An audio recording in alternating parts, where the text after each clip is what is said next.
There are moments when history feels less like a record and more like a pulse, an invisible vibration lingering beneath the surface of everything we think we understand. It rises in the stillness between ancient stones, in the hush of forgotten coastlines, in the faint tremor of myths that refuse to die. Something older than our calendars hums beneath the ruins, as if memory itself were trying to surface through cracks of time we've paved over. You can almost sense it when staring at artifacts that should not exist, when following alignments that stretch across continents, when touching stones weathered by rains that fell long before recorded civilization began. The past is not sleeping. It is stirring. Every myth of a flood, every tale of divine teachers, every ruin that defies its assigned age whispers the same forbidden possibility, that humanity has lived many times before, rising and collapsing in cycles older than any empire. Beneath the ashes of forgotten ages lies a pattern waiting to be remembered, a deeper truth echoing through the silence of worlds lost and worlds reborn. Step carefully, breathe slowly, and listen. The past has been waiting a very long time for us to notice. Welcome to Archaeon. If you're drawn to stories like these, the ones that live in the shadows between what we see and what was made to disappear, feel free to like and subscribe only if it feels right, and let me know in the comments where are you watching from, and what time is it for you right now. I love seeing our little map of watchers light up around the world. The first clue is not always a broken statue or a crumbling wall. Sometimes it is a feeling, a pressure in the air, as if the ground beneath your feet is holding its breath. You stand before an old ruin, sun fading, wind slipping through shattered stones, and something inside you whispers that the story you were taught in school is missing entire chapters. Not just a date here or a forgotten king there, but whole ages, whole worlds. Our timelines march neatly across textbook pages: Bronze Age, Iron Age, Empire, Collapse, as if history were a straight road. Yet the ruins themselves do not walk in a straight line. They feel like echoes from deeper rooms in time, rooms we were never told existed. You can sense it in the way certain monuments stand apart from their surroundings, like survivors of a fire no one remembers, staring at us with the patience of something that has seen this cycle before. We like to believe that history began when we started writing things down, when clay tablets and carved stone turned memory into marks. But writing is also where forgetting becomes official. A chronicle is not the world. It is what someone chose to say about the world. Each inscription is a decision. Each missing line is a silence. When archaeologists admit, quietly, that we have discovered only a small fraction of what once existed, they are also admitting that most of our story lies in those silences, buried in layers of mud, melted into glass, sunk beneath rising seas. What we call ancient history might, in truth, be only the top floor of a tower built on foundations we have barely begun to uncover. Every once in a while, someone dares to follow that thought to its unsettling conclusion. A German historian once suggested that several centuries of the Middle Ages might be an illusion, a phantom time inserted by mistake or design. The idea sounds absurd, and scholars rejected it, yet it lingers like a shadow at the edge of reason. Not because the details are convincing, but because it confronts a possibility we instinctively fear. The time itself, as we have arranged it, is negotiable. Calendars can be edited, dynasties can be stretched or invented, Entire reigns can be compressed into one legendary figure. And if that can happen in relatively recent centuries, what might have happened in the far older, darker stretches of the human past? Between the fall of Rome and the rise of the Renaissance, we speak of a long blur. The Dark Ages, wars, plagues, monasteries copying books in candlelight. But between those dim images lie gaps wide enough to hide civilizations. Artifacts appear out of place. Technologies seem to leap instead of crawl. The more closely you look, the more it resembles a damaged film reel. Frames missing here, whole minutes sliced away there, stitched back together so the story can still be shown, even if what was removed would change everything. Then there are the stones that refuse to fit the script.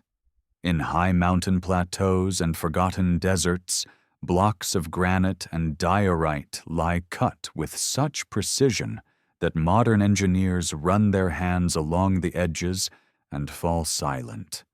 At a place in Bolivia called Puma Punku, enormous stones are carved into interlocking shapes so sharp and exact they resemble prefabricated machine parts. They fit together without mortar, as if they were once molded, not carved. The local culture we associate with the site is dated to about 1,500 years ago, yet geological clues, the way Earth is torn and scattered, the signs of sudden violent upheaval, hint at something much older, something that stood before a catastrophe we no longer remember by name. Thousands of kilometers away, in Lebanon, gigantic blocks, some weighing around 800 tons, lie embedded in the foundations of an ancient platform at Baalbek. We can lift such weights today, but only with our most powerful cranes, and even then with difficulty and risk. These stones were placed long before steel towers and hydraulic engines existed, stacked so cleanly that paper cannot slip between them. Beneath the visible ruins, even larger blocks wait, half-cut, abandoned, as if the builders vanished mid-task. Official history shrugs, labels them as curiosities of ancient engineering, and moves on. But standing before them, it is hard not to feel that we are looking at leftovers from a chapter of human ability that has been deliberately ripped out. The same unease hangs around the Great Sphinx of Egypt. Tourists see a lion-shaped guardian with a human face watching over the Giza Plateau. Geologists, however, notice something else. Deep vertical grooves, channels carved into its body that look less like wind erosion and more like the scars left by heavy, sustained rainfall. Yet the region has been bone-dry desert for thousands of years. For the Sphinx to bear those wounds, it must have stood through an age when the sky over Giza poured water, when the landscape was greener, wetter, entirely different from the Egypt we imagine. That would push its construction back far beyond the conventional age of the pharaohs we know, into the gray dawn of prehistory.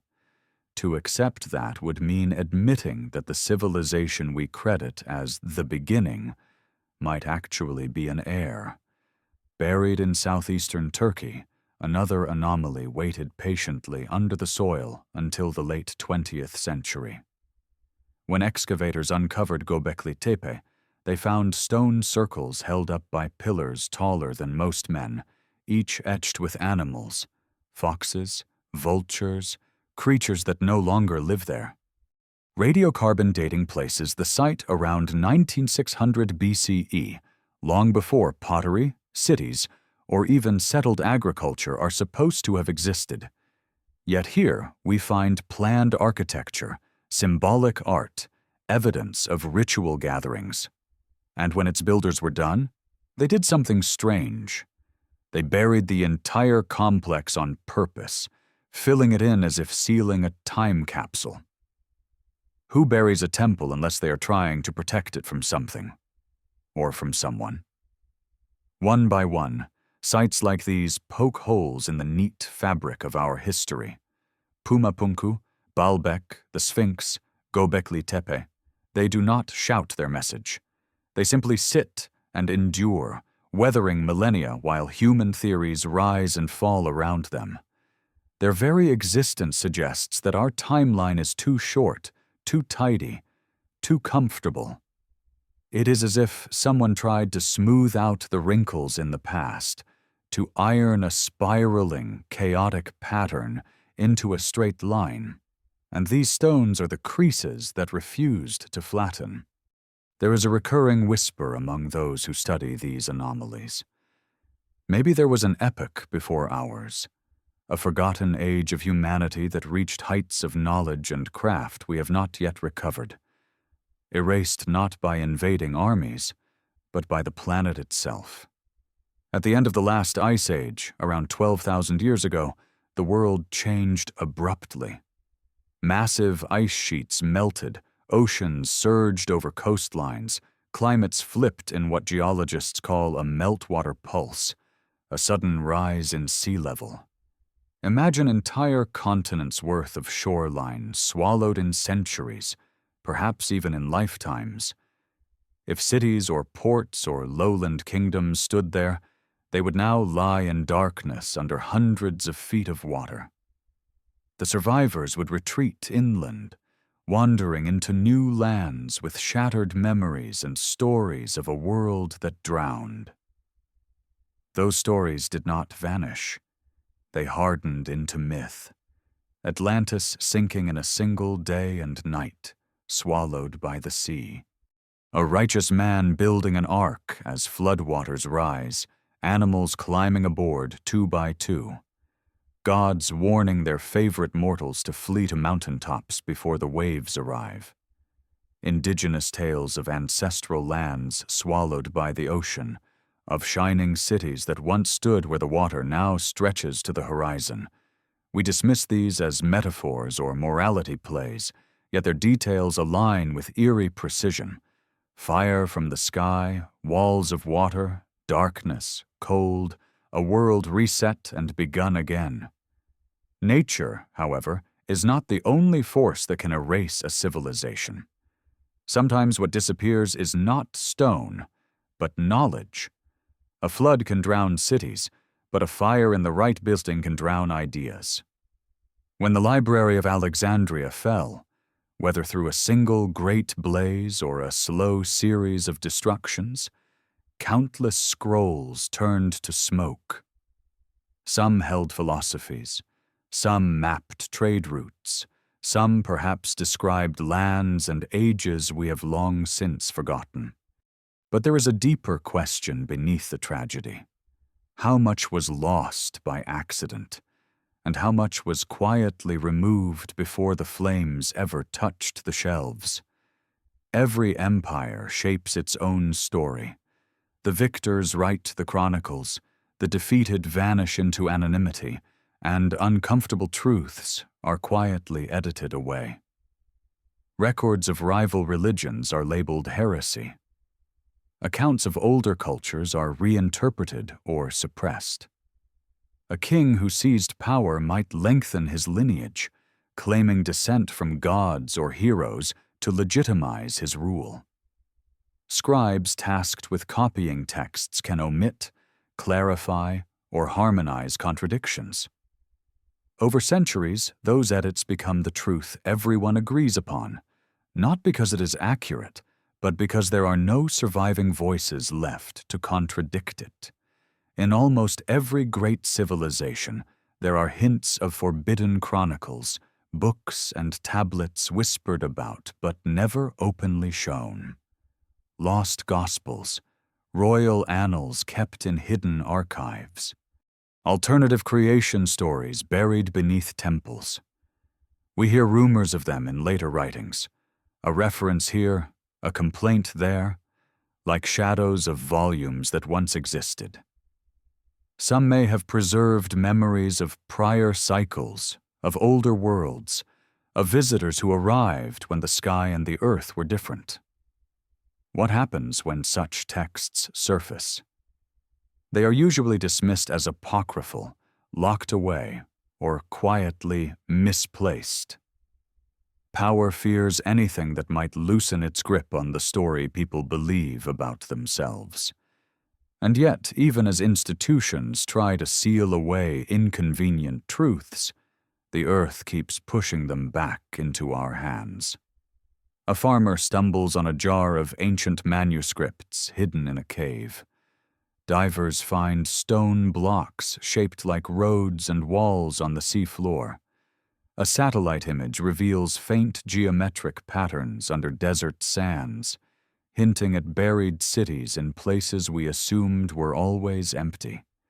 Each new discovery is not simply another artifact. It is a challenge issued to the official narrative, a reminder that the past is larger than the box we have built for it. There is something strangely human in this dance between remembering and forgetting. We excavate ruins and display them in museums, arranging fragments of pottery and statues under glass, pretending that by naming them we have understood them. But the truth is more elusive. Carbon dating tells us how long ago, not what it meant. A pot can speak of daily life, not of cosmic belief. Bones tell of bodies, not of the dreams that moved those bodies across the earth. The most important parts of a civilization, its sense of purpose, its understanding of the cosmos, its relationship with cycles of time, are the parts least likely to survive in physical form. So we turn to patterns. We notice that myths from distant corners of the world repeat the same themes: ages of gold and darkness, worlds destroyed and remade, teachers descending after catastrophes to help rebuild. We notice that monumental architecture erupts suddenly in different regions, as if someone had whispered the blueprint into the ears of scattered survivors. We notice that certain stones, certain alignments, certain numbers repeat with uncanny persistence across continents and millennia. These are not proofs in the strict scientific sense, but they are like fingerprints left on the frame of a door that should not exist. If you allow these clues to sink in, a different picture of history begins to form, less like a ladder and more like a spiral. Humanity rises, learns, builds, reaches a peak. Then something happens. A comet, a solar storm, a shifting of the planet's magnetic field, a war too devastating to describe plainly, fire, ice, water, collapse. A few pockets of survivors endure, clutching fragments of knowledge like embers carried in cupped hands through the dark. Generations later, when the world is calmer, those embers are fanned into new flames: agriculture, astronomy, stoneworking, sacred stories. To the new people, these gifts seem miraculous. To the planet, they are familiar. We, living in the glow of screens and steel, like to imagine that we are the first to stand at this level of complexity, the first to ask big questions with global tools. But the ruins suggest otherwise. They hint that others stood here before us, gazing at the same stars, hearing the same hum of the earth beneath their feet, and perhaps making the same mistakes. The missing centuries, the impossible stones, the buried temples, the burned libraries. All of them feel less like random curiosities and more like the faint outline of a story that has looped many times. Maybe that is why places like Pumapunku, Baalbek, the Sphinx, and Göbekli Tepe seem to vibrate with a kind of quiet defiance. They endured floods, storms, earthquakes, invasions, and deliberate attempts at erasure, yet they remain. They are not shouting an answer. They are asking a question. Do you really believe this is the first time?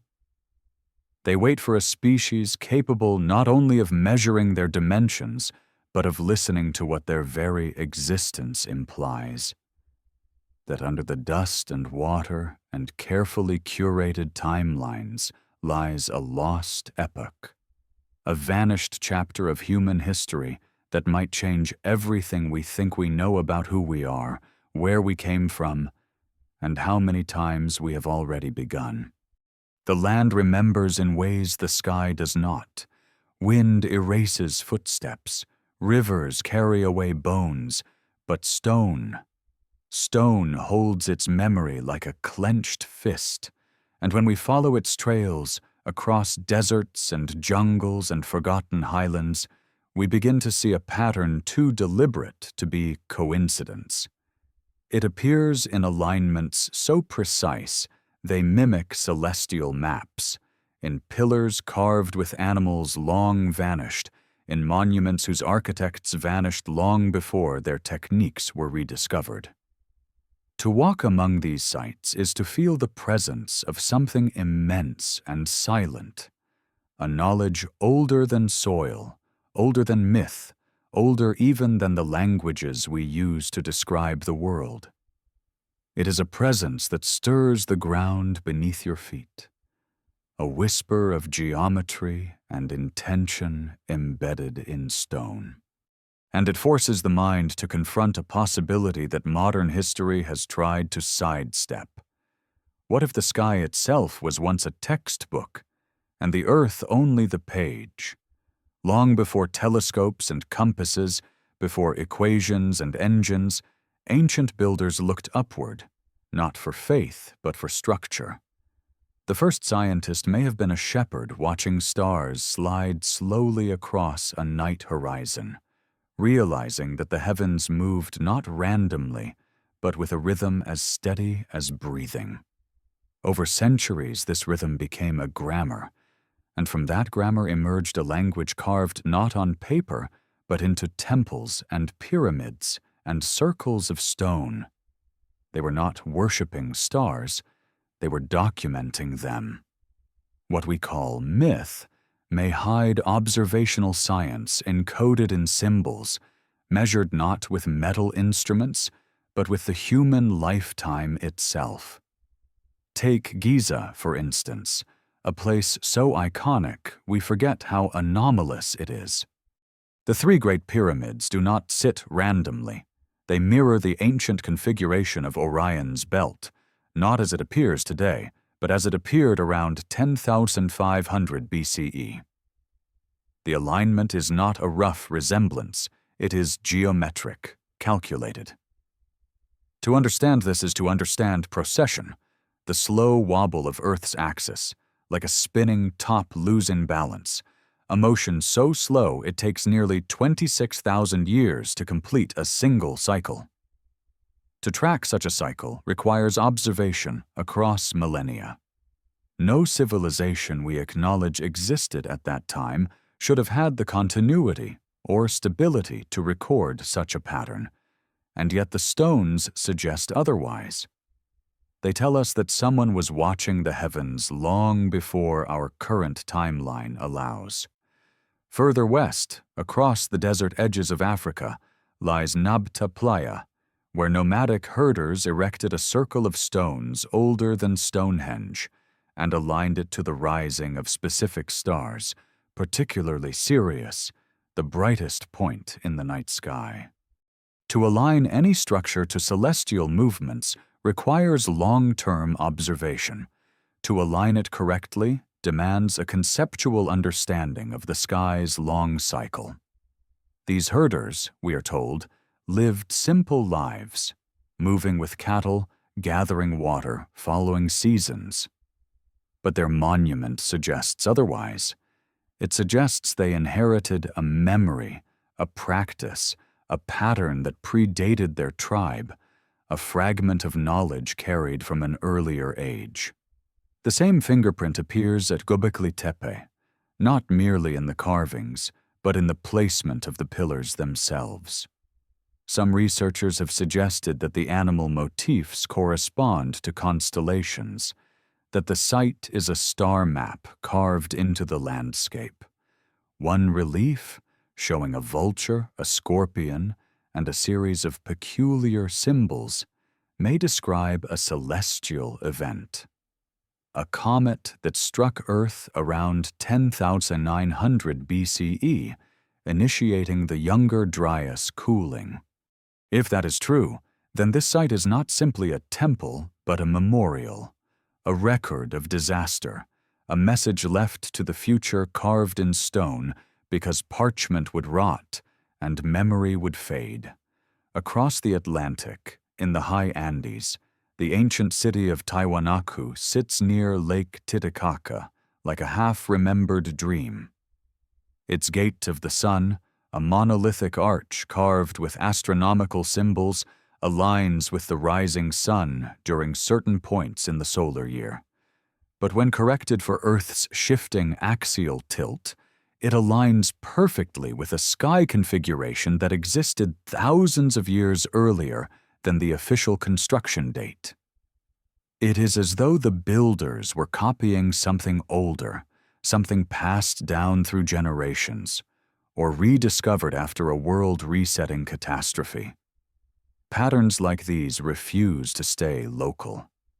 In Mesoamerica, Mayan temples breathe with light during equinoxes, creating the illusion of serpents slithering down their steps, a visual clock marking cosmic balance.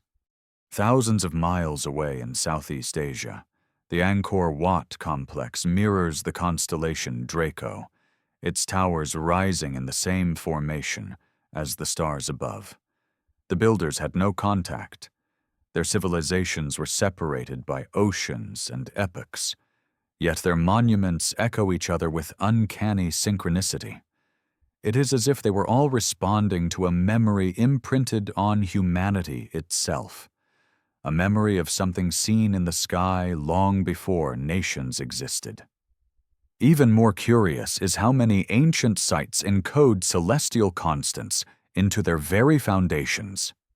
Some mark the lunar nodal cycle, others encode planetary ratios.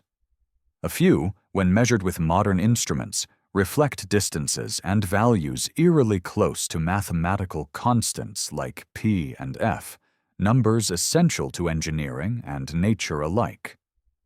To call this coincidence is to ignore the precision. To call it primitive genius is to underestimate the level of abstraction required. These ideas were not stumbled upon, they were understood. But how?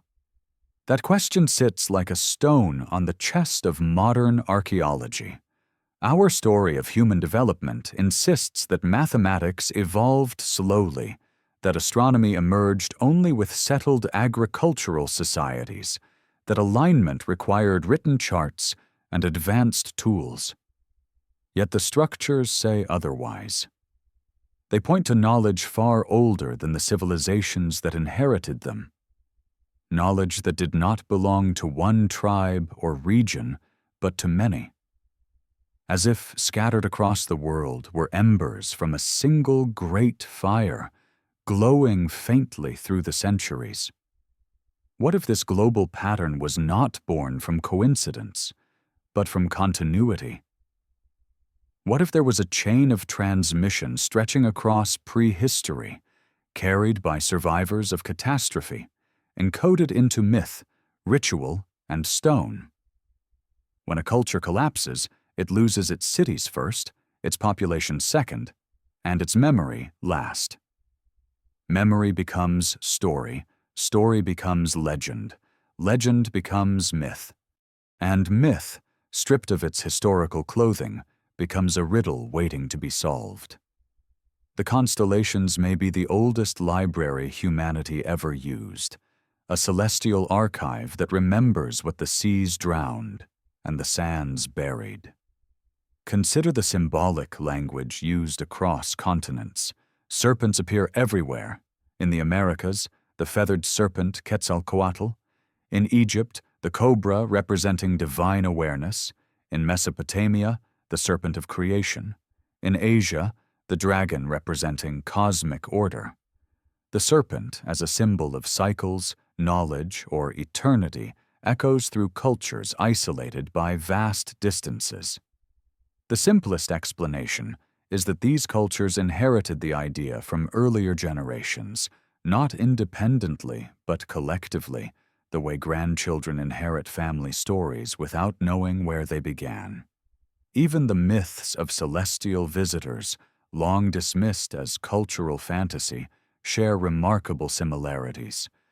In Sumer, 7 sages, half fish, half human, rise from the sea to teach civilization. In Polynesian tradition, luminous beings arrive across the ocean and instruct early tribes in navigation and spiritual rites. In the Andes, Viracocha emerges from Lake Titicaca after a great flood, bringing architecture and order. Egypt traces its origins to gods who ruled before humans, who sailed across the heavens in luminous vessels. To modern ears, these tales sound supernatural. To ancient eyes, they may have been memory, blurred, magnified, mythologized, of teachers who arrived in an age when the world was still reeling from catastrophe. These stories echo not only across geography but through time. They suggest a knowledge transfer, perhaps survival-driven, perhaps intentional. When a civilization collapses, the few who hold knowledge often become wanderers, carrying fragments of their world into the next. Their descendants may not remember the context, only the rituals. Their temples may echo structures built long before they were born. Their myths may reflect not divine origins, but ancestral trauma translated into the language of gods. This is where astronomy becomes more than stargazing. It becomes inheritance. For ancient peoples, watching the sky was not a luxury. It was survival, navigation, agriculture, prophecy. Catastrophe itself may have taught early humans that the heavens could destroy as easily as they could guide. A comet streaking across the sky becomes a marker of disaster. A rare conjunction becomes a memory of upheaval. And so generations recorded these events the only way they could, by carving symbols into stone, by aligning monuments to key stars, by embedding astronomical events into epics and myths. Modern science now confirms that the heavens are not passive. The Earth moves through cosmic debris fields. Solar storms can wipe out electrical systems. Asteroids have reshaped the planet before, and will again. What ancient peoples encoded was not superstition, it was observation. And if their observations seem too precise for their supposed technological level, perhaps the problem is not their ability. It is our timeline. When we trace all these clues, the alignments, the myths, the sudden appearances of advanced knowledge, they point to an origin older than any single civilization.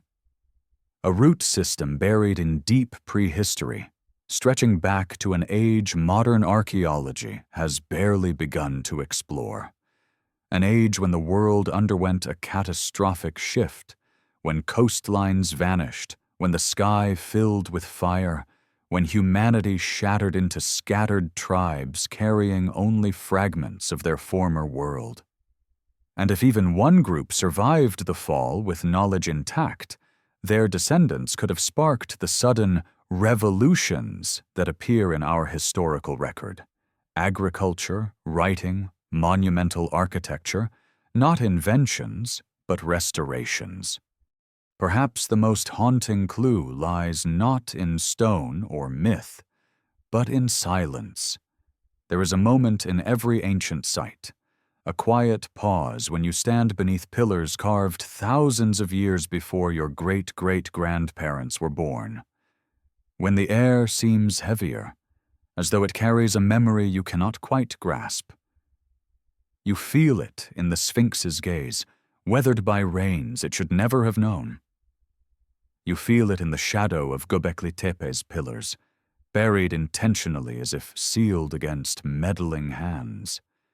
You feel it in the worn steps of Machu Picchu, aligned to solstices with mathematical elegance.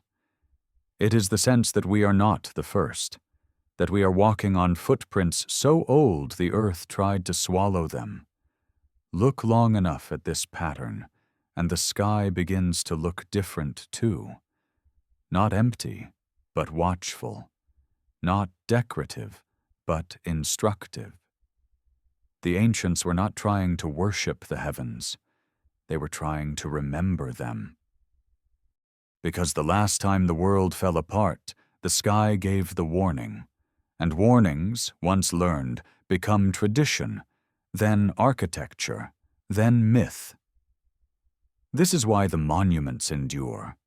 This is why the myths repeat. This is why the alignments stretch across continents like old scars. They are messages from a previous age, carved into the world itself, waiting for another civilization, ours, to rediscover their meaning. And if the past is truly cyclical, if humanity has risen and fallen before, then perhaps we are nearing another turning of that great cosmic wheel. The sky does not forget. The stones do not lie. And if we listen carefully, we may yet hear what the ancient builders were trying to tell us before the cycle begins again. The sea holds its memories differently from the land. Stone can resist erosion. Mountains can cradle ruins for millennia. But the ocean buries without mercy. It does not scatter fragments across time. It consumes entire worlds and preserves them in cold, silent darkness. What lies beneath its surface is not mythic poetry. It is a vast, drowned archive of human history. When you watch a wave break against the shore, you are staring at the edge of a library so deep and ancient that even modern science has barely skimmed its first page. And yet, every once in a while, the sea gives something back.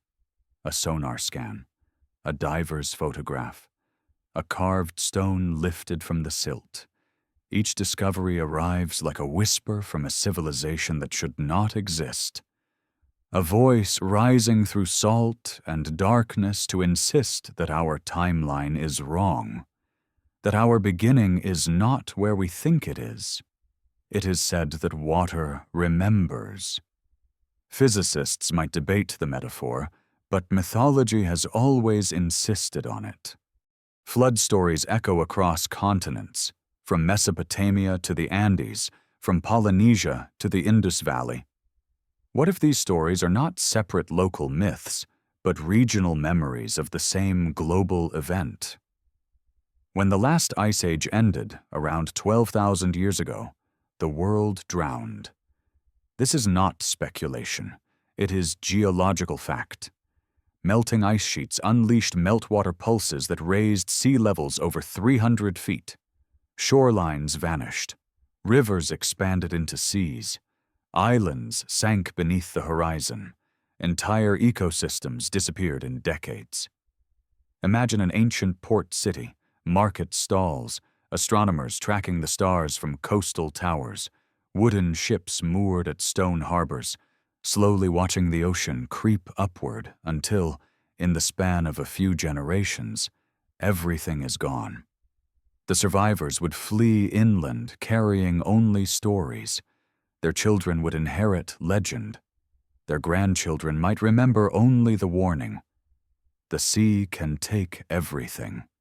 Off the coast of modern-day India, near the ancient city of Dwarka, divers discovered something extraordinary in the early 2000s, an immense grid of straight lines, platforms, and circular structures stretching across miles of seabed. At first, experts argued it was natural rock, but soon pottery, sculptures, and anchors emerged from the sediment, objects unmistakably human. Carbon-dated wood fragments suggested dates as old as 9,500 years. Yet nothing in the accepted timeline of Indian civilization fits that age. Dwarka itself is mythic, famed in Sanskrit epics as a golden city ruled by a divine king before being swallowed by the sea. Myth, according to scholars. But the evidence beneath the waves says otherwise. It suggests that the stories preserved by priests and poets were not inventions, but recollections, echoes of a real city that once stood where sunlight no longer reaches. Thousands of miles east, off the Ryukyu Islands in Japan, another underwater enigma rests beneath blue water, the Yonaguni Monument. Discovered in 1986, it features tiered terraces, staircases, and geometric angles that resemble a sculpted citadel. The formation dives sharply from shoreline shallows into deep sea like the remains of a sunken fortress. Some geologists claim it is natural erosion. Others argue the precision is too deliberate. Its orientation, aligned to cardinal directions, a hallmark of ancient engineering, only deepens the debate. Marine geologists studying sediment patterns estimate submersion occurred around 10,000 BCE, near the end of the Ice Age meltdown. If true, Yonaguni could be older than any recognized civilization. Not a simple fishing village, but a monumental complex constructed by a people we do not acknowledge existed. Then, in 2001, sonar research off the coast of Cuba revealed something even stranger. At depths over 2,000 feet, far beyond any plausible sinking event in the last several thousand years, lay vast symmetrical shapes arranged like a city grid, pyramidal forms, rectangular foundations, apparent roads. The structures cover an enormous area, impossible to explore fully with human divers. But the sonar images are unmistakable. Straight lines where nature rarely draws them, sharp angles where geology tends toward chaos. If the site is real, then it must date back to a time before the last glacial melt, when sea levels were dramatically lower. But that would mean a civilization capable of urban planning existed more than 12,000 years ago, long before agriculture, metallurgy, or writing were supposed to appear. Most researchers remain silent, not skeptical, silent. Some topics simply do not fit inside academic boundaries. The Mediterranean hides its own ghosts. In 2022, high-resolution sonar mapping revealed ancient river channels, now submerged beneath hundreds of meters of water. These valleys were once fertile plains supporting human life. Malta, celebrated for its megalithic temples, hides additional structures beneath the waves, visible only to divers and robotic cameras. Some appear older than the temples on land, their stone blocks weathered in ways inconsistent with recent submersion. Once, these temples may have crowned hilltops. Now they rest in quiet gloom, exiled to a world without light. In northern Europe, a lost continent named Doggerland once connected Britain to the mainland. It was a sprawling landscape of forests, lakes, and fertile plains, home to ancient communities who hunted, built shelters, and carved tools. Now the entire landmass lies under the North Sea. Fishermen still haul up bones and artifacts tangled in their nets. Archaeologists have found hearths, huts, even wooden structures preserved beneath layers of silt.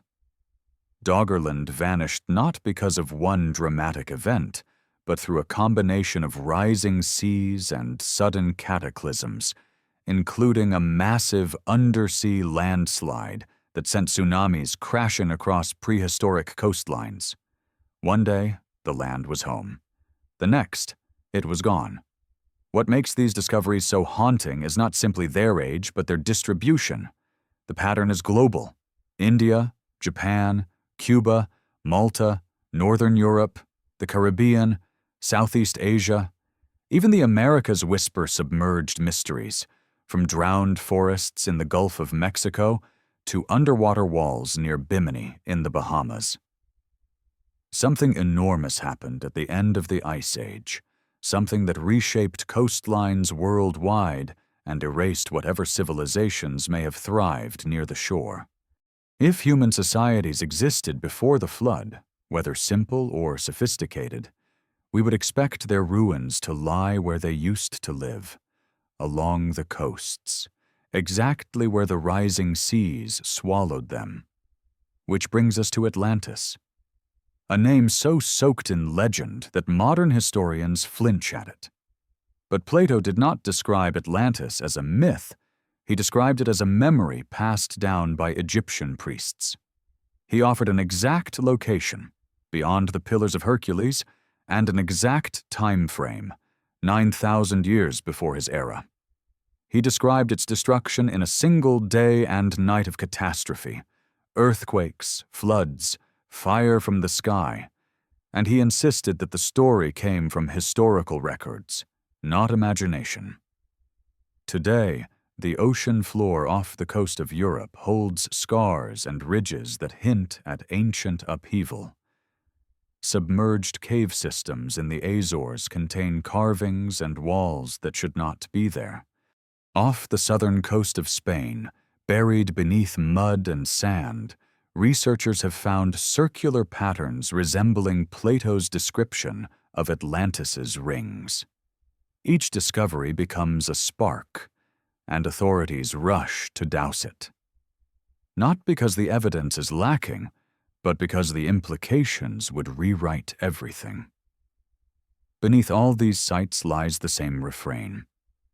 The world we know is only the latest version of humanity's story, not the first. What we dismiss as myth might be encoded memory. What we call legend may be an account told through the lens of survival. But the ocean preserves more than ruins. It preserves emotion, trauma, transformation.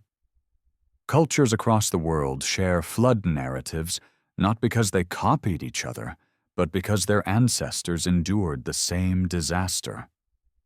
The deluge was not a metaphor. It was an extinction event. And the survivors, traumatized but alive, passed their stories through generations. Over time, they took on symbolism, divine intervention, and moral lessons, but underneath the ornamentation lies a historical core. Technology now peers through the waves with tools the ancients could not have imagined. Sonar sweeps valleys hidden beneath the Atlantic. LiDAR penetrates murky shallows to reveal straight lines where none should exist. Robotic submersibles glide silently through sunless trenches, documenting drowned stonework. And with every new scan, the number of anomalies grows. Not a handful, but hundreds. The archive beneath the sea is not small, it is colossal, and it is patient. When you stand on the shoreline and look out toward the horizon, you're staring at the roof of another world. Beneath that shimmering surface lies the true prehistory of humanity. Everything we call civilization is built atop the rubble of something older, something washed away before our oldest scriptures were written. The sea did not destroy that world. It hid it. But why does this matter?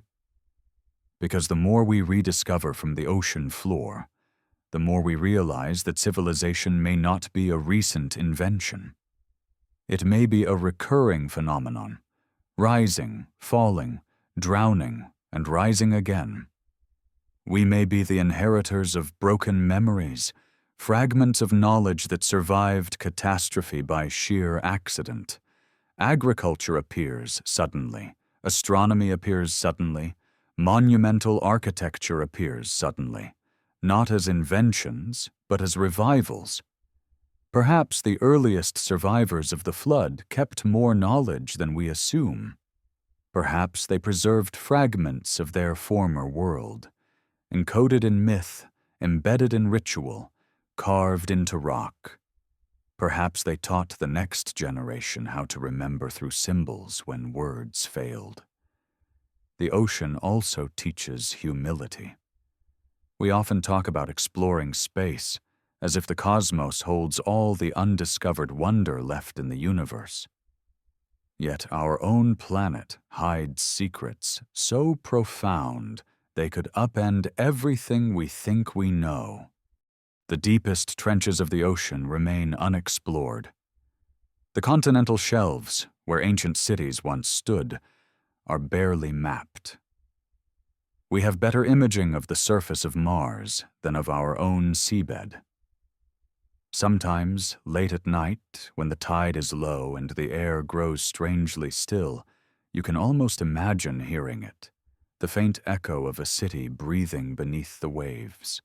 Walls that once stood tall now draped in coral, streets buried in silt, columns leaning like exhausted giants, and somewhere in the darkness, a broken door frame waiting to be touched again by human hands. The sea is not silent, it is whispering. Not every secret will rise to the surface. Some ruins will remain forever entombed in darkness. But enough has emerged to make one truth impossible to ignore. We are a species with amnesia. Our oldest memories are written not in books, but in the shifting of tides, in the scars of coastlines, in the legends that refuse to die. The flood did not erase our past. It scattered it. And now, piece by piece, depth by depth, we are gathering it again. The ocean remembers. It has always remembered. And as we listen more closely, as sonar maps the drowned valleys and divers trace the outlines of forgotten walls, a shape begins to form. A shape of a world that fell long before ours began. A world waiting patiently beneath salt and silence for someone to finally read its story. The sea does not forget.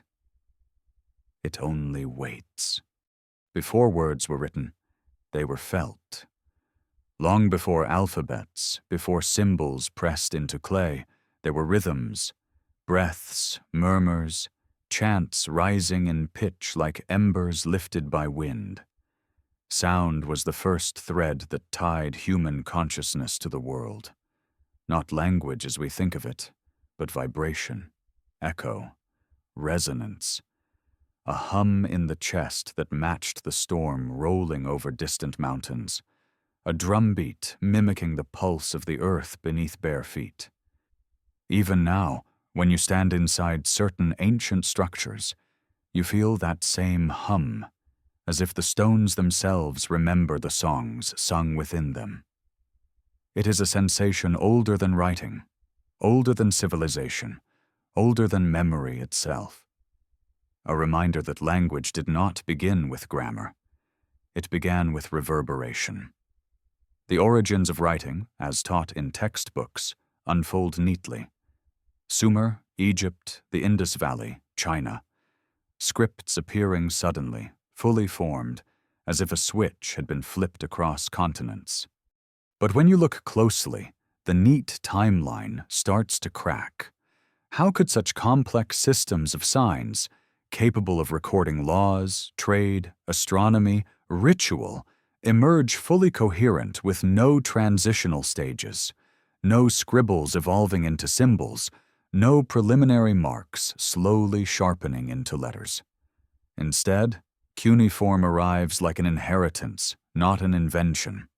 Hieroglyphs burst onto temple walls with artistic precision. The Indus script appears on seals with structured repetition as if copying an older template.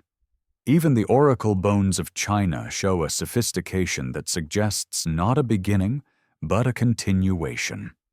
When archaeologists discovered the Tartaria tablets in Romania, small clay discs etched with symbols eerily similar to early Sumerian script, the timeline trembled again. These tablets were radiocarbon dated to around 5300 BCE, far older than the earliest known cuneiform. Scholars rushed to categorize them as ritual objects. But their symmetry, the consistent spacing, the structured patterns, they look less like random ritual markings and more like pieces of an extinct writing system. If true, then literacy began not in Mesopotamia, but in a forgotten corner of prehistoric Europe. The notion is uncomfortable. It pushes writing deeper into the past, into an age most historians insist was illiterate. Consider how myth remembers the dawn of writing. In Egypt, Thoth, the ibis-headed god, gives scrolls to humankind to preserve knowledge after a great catastrophe. In Sumer, the god Enki bestows the Mi, tablets of civilization containing everything from art to governance. In Hindu tradition, Saraswati breathes the first vibrations of the universe into audible form, shaping reality through speech. In the Gospel of John, "In the beginning was the Word." Across cultures, writing is not depicted as a human invention, but a divine revelation. Perhaps the myths are not literal, but metaphorical, memory fragments encoded into mythic language. Perhaps what the ancients recalled was not gods descending with gifts, but survivors of an earlier age, bearers of knowledge preserved through disaster, teaching people how to write again. Language itself carries strange echoes of this possibility. Linguists trace world languages through family trees: Indo-European, Afro-Asiatic, Sino-Tibetan. But beneath them lie deeper roots, common shapes, shared syllables. Words for sky and water, earth and God drift across continents like relics of a universal mother tongue. Scholars call this hypothetical ancient language Nostratic, a proto-language supposedly spoken tens of thousands of years ago. But what if Nostratic was itself only the final descendant of something older, something spoken before the last great flood, before continents drowned and tribes scattered? What if the Tower of Babel myth is not a fable about divine punishment, but a symbolic memory of a civilization shattered, forced to rebuild its language from fragments? Look at symbols carved into stones across the world. Spirals, sun crosses, triskelions, serpentine curves. These motifs appear from Ireland to India, from Peru to Polynesia. How could cultures separated by oceans share such similar symbolic vocabulary? One explanation is coincidence, another is migration. A third, and more haunting possibility, is inheritance. Symbols may have outlived the civilizations that first carved them. They may have belonged to a language older than nations, a symbolic grammar used before the floodwaters rose. A language that did not rely on sound, but on shape, pattern, and symmetry. The Indus script remains undeciphered, not because it lacks meaning, but because it may not align with the structure of known languages. Perhaps it belongs to a symbolic tongue that predates phonetic writing. Over 4,000 inscriptions have been found. Short, repetitive, consistent. Some appear on seals depicting animals paired with symbols. Others appear on tools, offering hints of administrative use. Yet no Rosetta Stone has been found. Without a bilingual key, the script remains mute.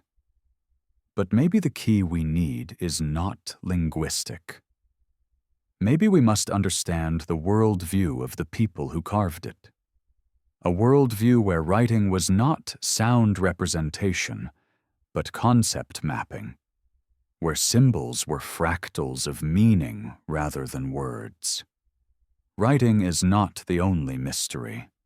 Sound itself, the raw vibration of existence, was understood by ancient cultures in ways modern science is only beginning to rediscover. Step into the hypogeum of Hal Saflieni in Malta, a subterranean temple carved around 3600 BCE. In one chamber, a male voice chanting at 110 hertz causes the entire room to vibrate. Listeners report sensations of floating, visions, shifts in consciousness. Archaeologists call it acoustical coincidence, but coincidences do not sculpt rooms with such precision across multiple chambers. Someone designed that temple not just for sight, but for resonance. Egypt's Great Pyramid exhibits similar properties. Engineers have discovered that the king's chamber amplifies sound waves into standing patterns. The empty granite sarcophagus resonates at specific frequencies used in ancient rituals. Some fringe theories claim the pyramid was an energy device. The mainstream rejects such ideas, yet the acoustics remain, unchallenged and unexplained. A structure built with millimeter precision, aligning to true north within a fraction of a degree, also happens to be a resonant chamber. That is not randomness. That is knowledge applied with purpose.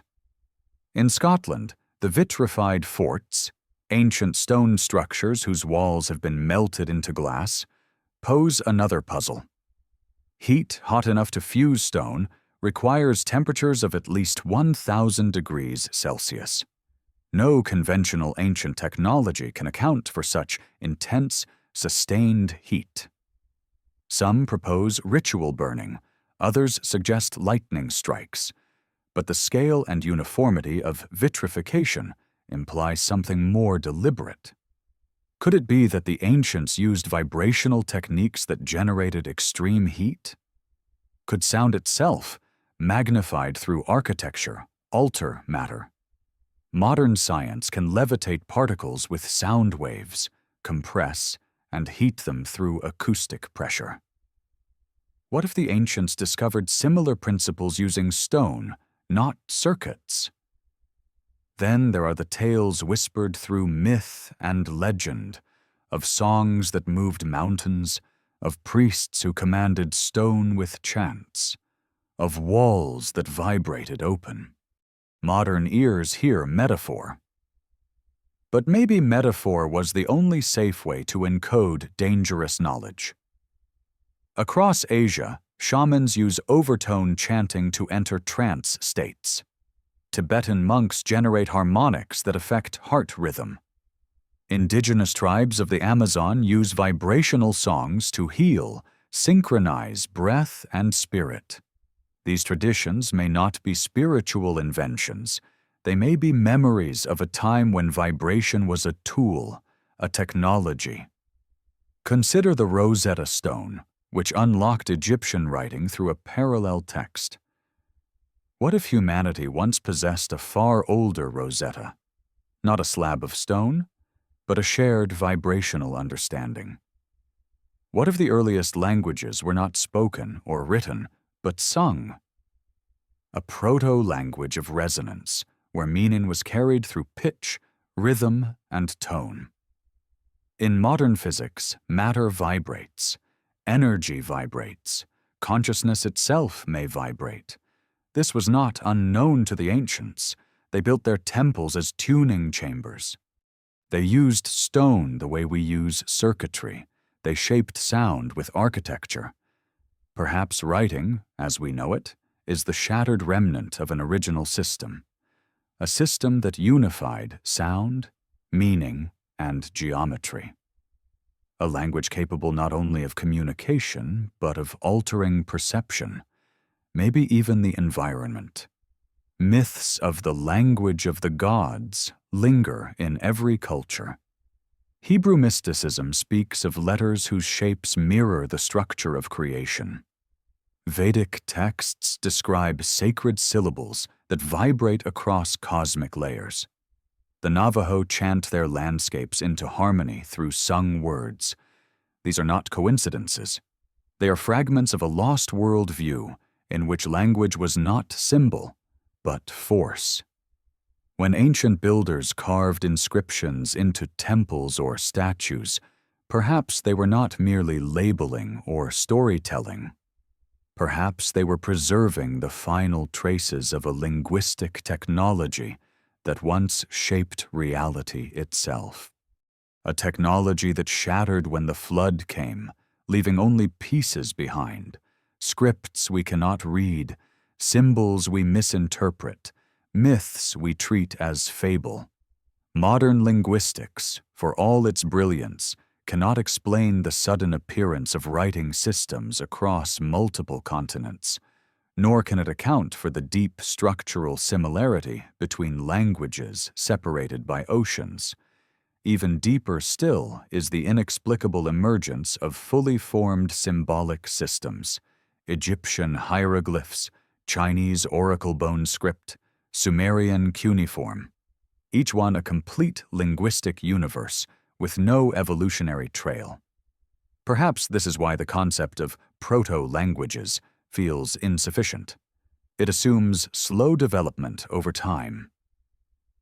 But if humanity suffered repeated resets, catastrophes that wiped out entire civilizations, then writing might reappear not as invention, but as memory. Knowledge relearned by survivors attempting to recreate fragments of the world they lost. And if language itself carries encoded trauma, then ancient scripts might preserve not only communication, but warning. The earliest written myths speak of floods, fires, wars of gods, skyfall events. They record not origin stories, but survival stories. Their symbols might be maps, telling us where not to build, when not to travel, what signs in the sky precede disaster.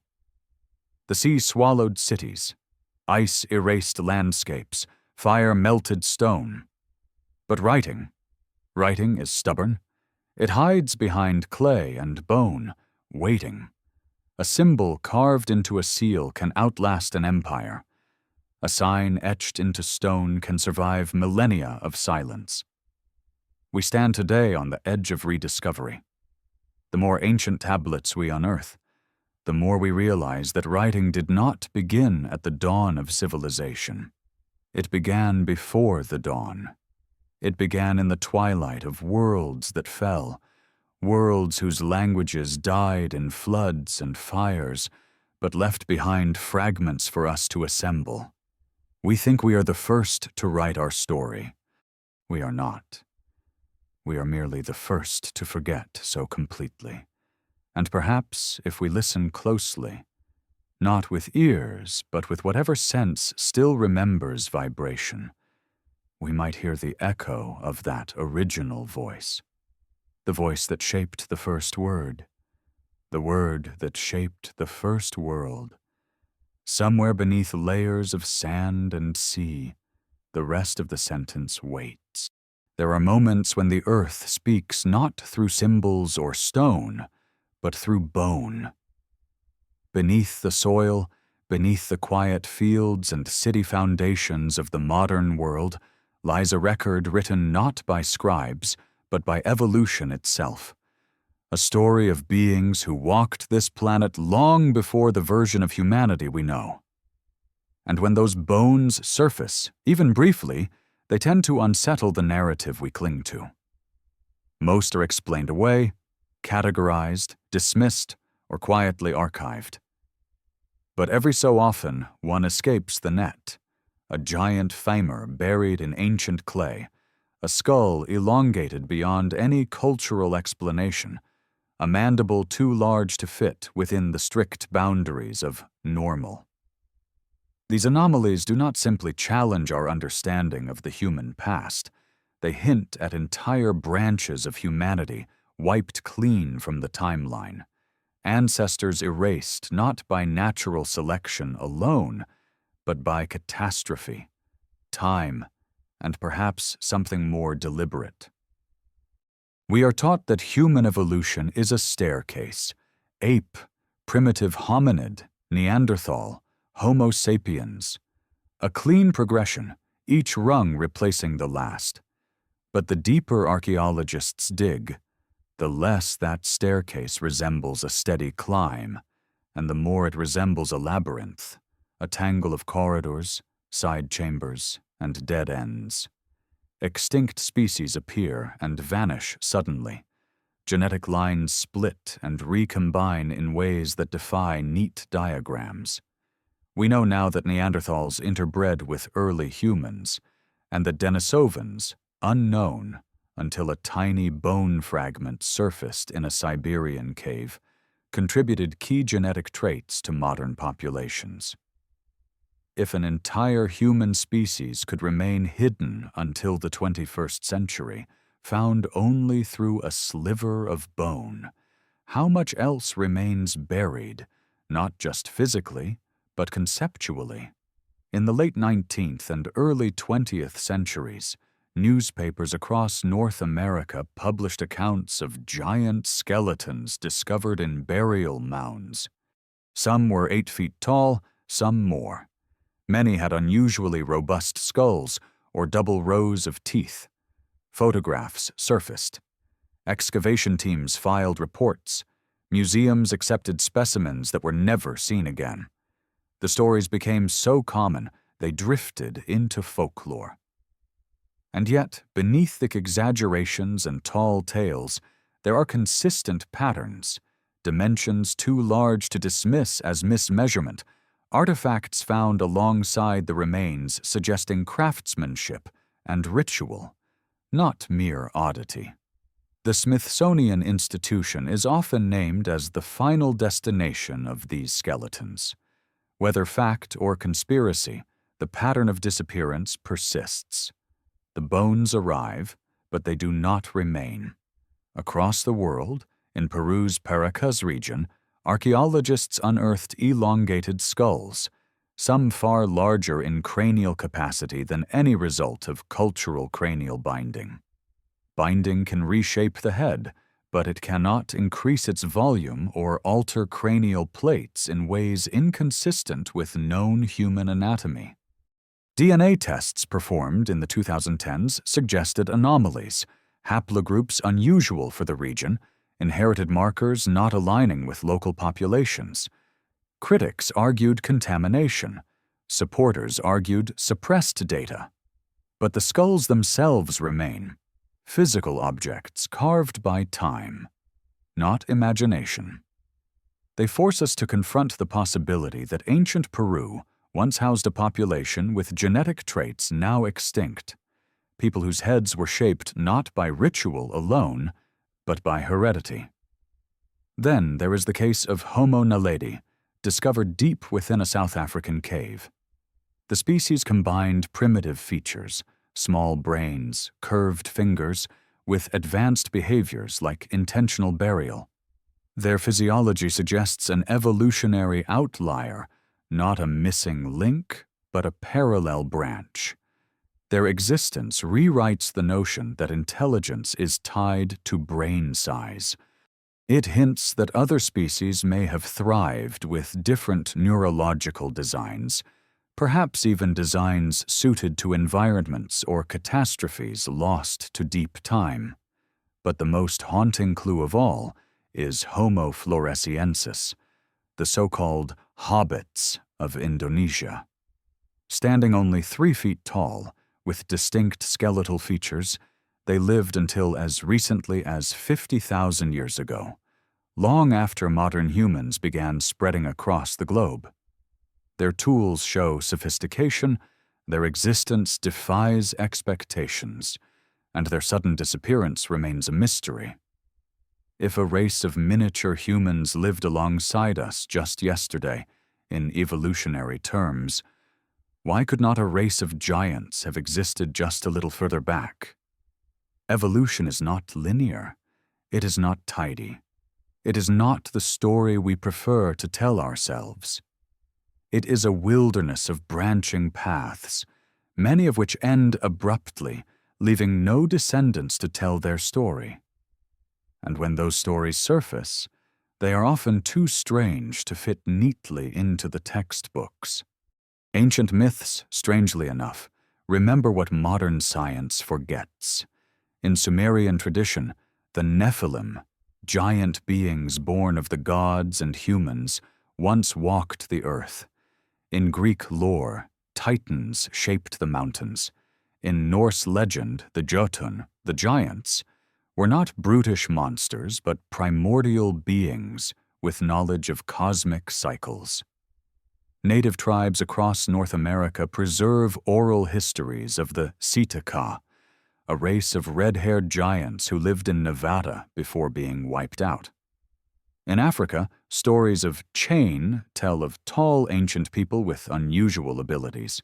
In Polynesia, the Menehune were said to be small master builders living alongside larger, stronger clans. Myth may embellish, but myth rarely invents without root. What if myth is not fantasy, but memory, distorted, magnified, and preserved in symbolic form? Consider Lovelock Cave in Nevada, where miners in the early 1900s discovered exceptionally large sandals, tools, and mummified remains. The remains measured far above the human average. Photographs exist. Museum records exist. Yet the narrative was quietly flattened, labeled as exaggeration or error. And yet, the local Paiute tribe's oral history matches the discoveries uncannily. A race of tall, warlike people who sought refuge in the cave and were sealed inside during conflict. Were the tales pure invention? Or a cultural memory of a real encounter with a genetically distinct human group? Even in the fossil record, anomalies whisper.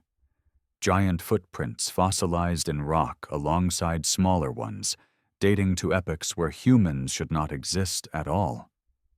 Tools and artifacts found in geological layers millions of years old. These are often dismissed immediately as misidentification, hoax, or contamination. Anything is acceptable as long as it does not destabilize the cherished timeline. But anomalies are persistent, patient. They recur in places and eras so far apart that coincidence becomes harder to justify.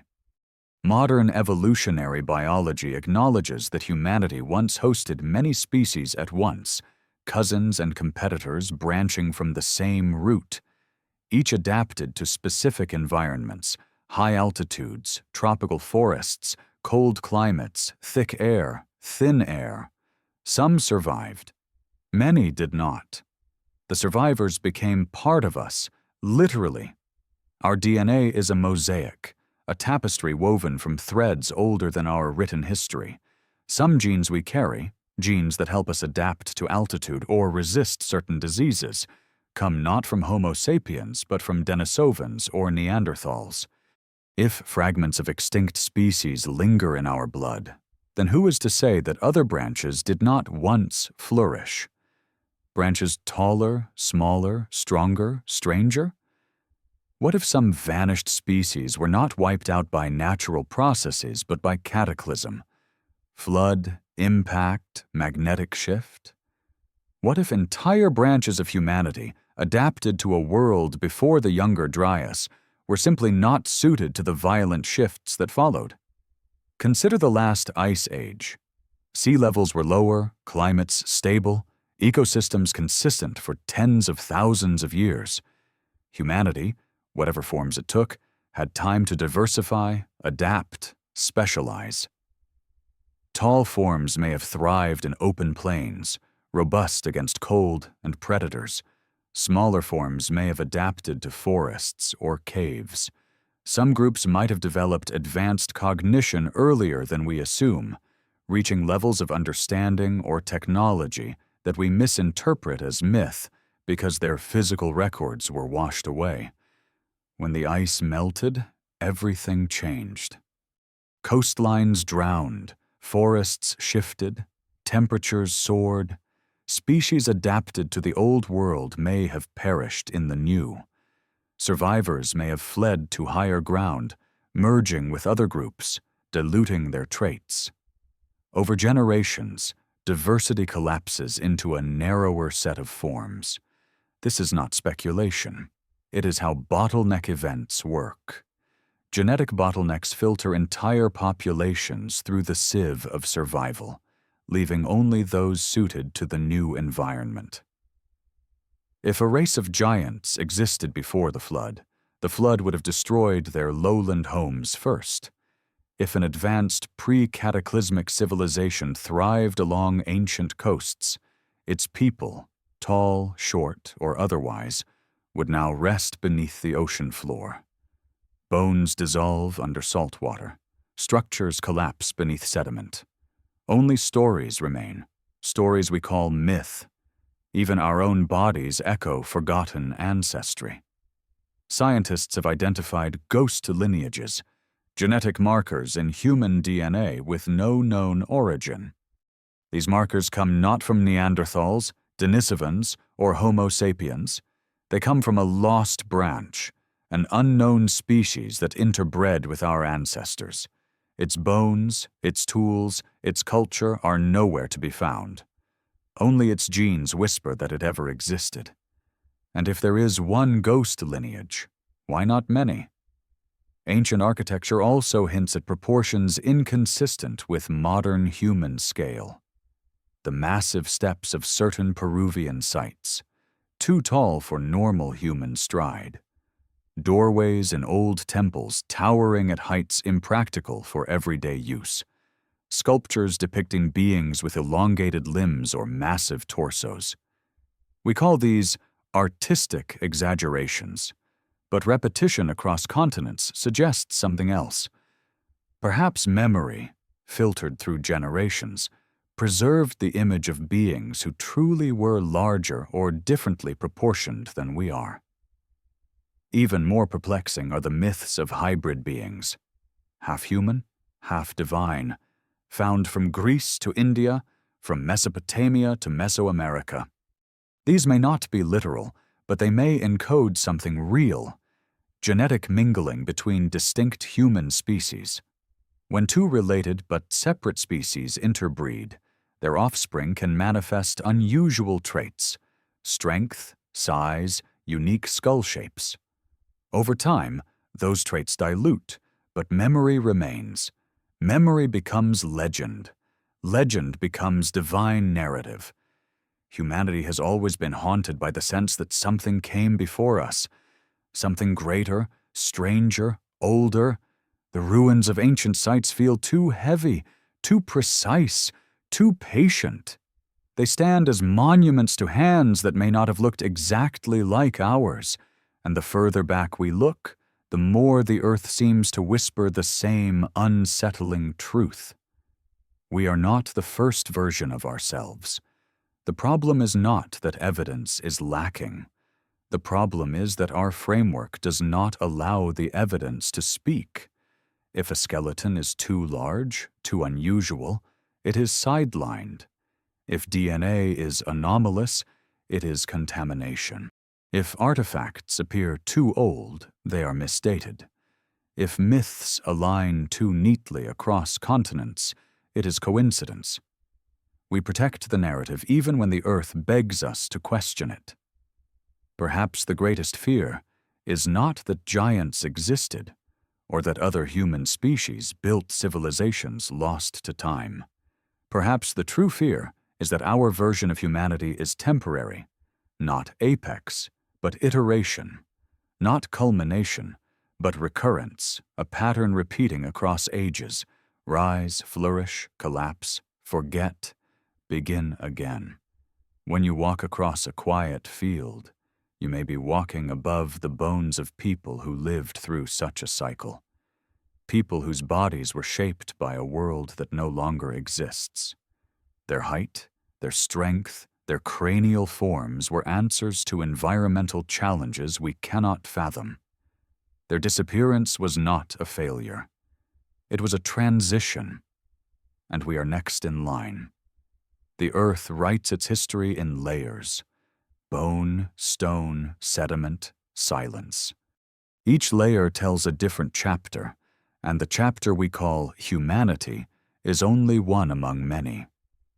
The bones beneath our feet are not anomalies. They are reminders, fragments of a greater story. a story that stretches across cycles of fire and ice, across civilizations that rose before ours and fell before ours began. We are not the beginning. We are not the pinnacle. We are simply what remains. And one day, perhaps far sooner than we expect, our bones will lie beneath new layers, waiting for future hands to uncover them, waiting for future minds to ask the same forbidden questions. The earth remembers everything, even the parts we try to forget. Fire is the most ancient storyteller humanity has ever known. Before cities, before temples, before writing, people gathered around flames that crackled like living things and whispered stories that had crossed centuries the way sparks crossed darkness. And always, beneath these stories, lay something older still, an unspoken belief that fire itself had once been a teacher, sometimes a destroyer, sometimes a gift, sometimes a warning.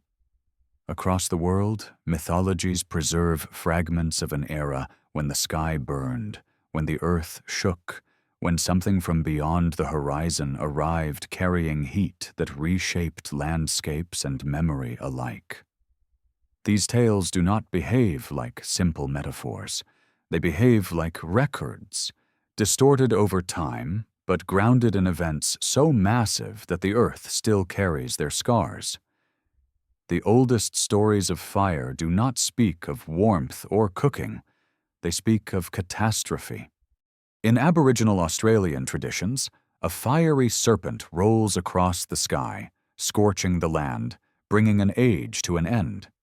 In North America, tribes describe the sky falling in flames, followed by darkness and cold. Greek myths speak of Phaethon losing control of the sun's chariot, scorching the earth before falling into the sea. In South America, tales recall stars raining down like fire arrows, destroying cities that angered the gods.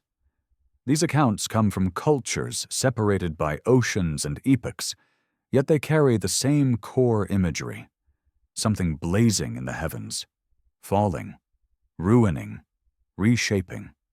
Only modern science reveals the mechanism behind their shared fear. Comet fragments, meteors, solar outbursts, skyfire powerful enough to fracture civilizations. For decades, the Younger Dryas impact hypothesis lingered on the fringe, claiming that around 12,900 years ago, debris from a disintegrating comet struck North America and parts of Europe, triggering the return of an ice age and the collapse of ecosystems.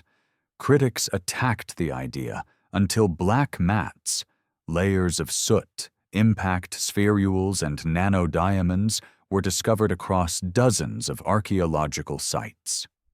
These materials appear only under extreme heat, the kind generated not by forest fires, but by atmospheric explosions. Even now, geologists argue over details, but one fact is undeniable. Something catastrophic struck the Earth at the end of the Pleistocene, something violent enough to wipe out megafauna, alter global climate, and drown coastlines as ice sheets rapidly melted. For ancient humans, such skyfire would not have been a scientific event. It would have been an apocalypse. The survivors, few, scattered, and traumatized, would not forget. Their children, hearing stories by firelight, would pass them down with reverence or fear. Their grandchildren would turn them into myth. And thousands of years later, we would read those myths and assume they were fables, never realizing they were warnings. But catastrophe is only half the story. Fire does not merely destroy, it transforms. It forges tools. It tempers stone. It changes matter in ways that, to ancient eyes, seemed like magic. And in ruins across the world, there are hints that ancient civilizations wielded fire not only in mythology, but in technology, sometimes in ways we do not yet understand, Consider the vitrified forts of Scotland, France, and Turkey, ancient walls whose stones have been melted into glass, fused together as though by blast furnaces. No wooden fires can melt stone in this way. Even modern structures need industrial equipment to reach such temperatures. Some scholars claim these fort walls were intentionally burned, others blame lightning or enemy attacks. But none of these explanations fully account for the uniform, glass-like vitrification. If an ancient group possessed a method of generating extreme heat through chemical mixtures, unknown metallurgy, concentrated solar technology, or even vibrational acoustics, its traces would remain exactly like this: melted stone without a written record of the technique. In the Andes, certain stone surfaces at Sacsayhuaman appear polished, as if softened and shaped like clay before hardening again. The stones fit so precisely that not even a sheet of paper can slip between them. Engineers still marvel at the technique. Some propose chiseling, others propose pounding stones with harder stones. But the smoothest surfaces exhibit patterns consistent not with carving, but with thermal alteration, stone heated until pliable. If ancient Andean builders discovered a method of softening rock, even briefly, they would have possessed a form of fire-based technology lost entirely today. Even the pyramids whisper of heat. In the Great Pyramid's so-called Queen's Chamber, chemical residues suggest that ancient builders mixed volatile compounds within its sealed interior. Some researchers believe controlled ignition occurred inside, a ritual or reaction whose purpose remains unknown. The scorch marks found in ventilation shafts hint at intentional combustion events. Whether these were ceremonial, functional, or experimental is unclear. But the presence of chemical residues and burn scars implies that the pyramid was not simply a tomb, but a machine, an ancient structure integrating both stone and fire in ways beyond funerary tradition. Look, too, at the burning sands of the Sahara, tracts of desert glass, pure, translucent yellow-green silica, lie scattered across regions of Libya and Egypt. This glass requires temperatures exceeding 3,000 degrees Fahrenheit to form. The only natural process capable of producing it is the explosion of a large meteor or a high-energy atmospheric blast. For decades, scientists debated whether impact craters existed nearby. None were found until recently, when satellite imaging revealed circular anomalies buried under shifting dunes. Some propose a bolide explosion high in the atmosphere, like the Tunguska event of 1908, but vastly more powerful. And yet the ancient Egyptians collected this desert glass and shaped it into jewelry, including a scarab found in King Tutankhamun's burial adornments. They treated the glass with reverence, as if honoring a relic from a cosmic disaster humans had once witnessed firsthand. The connection between fire and ancient gods grows stronger the more we examine. In nearly every mythological pantheon, gods associated with fire also bring knowledge: Prometheus, who gives fire to humanity; Agni, who carries messages between worlds; Xiuhtecuhtli, the Aztec god of heat and time; Hephaestus, god of the forge and invention. These figures do not merely represent flames. They symbolize technology, transformation, and cosmic order. It is as if the ancients recognized that fire was a boundary between primal existence and civilization, a threshold separating the world before from the world after. But another pattern emerges: fire from the sky, lightning, meteors, solar flares, comet fragments, phenomena ancient watchers would have interpreted as omens or divine judgment. Today we understand them as cosmic events. Yet ancient cultures treated them as pivotal turning points. The Maya recorded solar catastrophes in codices, describing periods when the sun vomited fire. Chinese astronomers meticulously catalogued guest stars, supernovae that lit the sky for months. Egyptian priests tracked solar cycles, aware that the sun's behavior influenced the Nile's floods and national stability. Across the world, fire in the sky meant transformation, sometimes renewal, sometimes ruin. Modern astrophysics now suggests that our solar system periodically encounters dense regions of cosmic dust, potentially triggering increased comet activity, solar storms, and climate anomalies.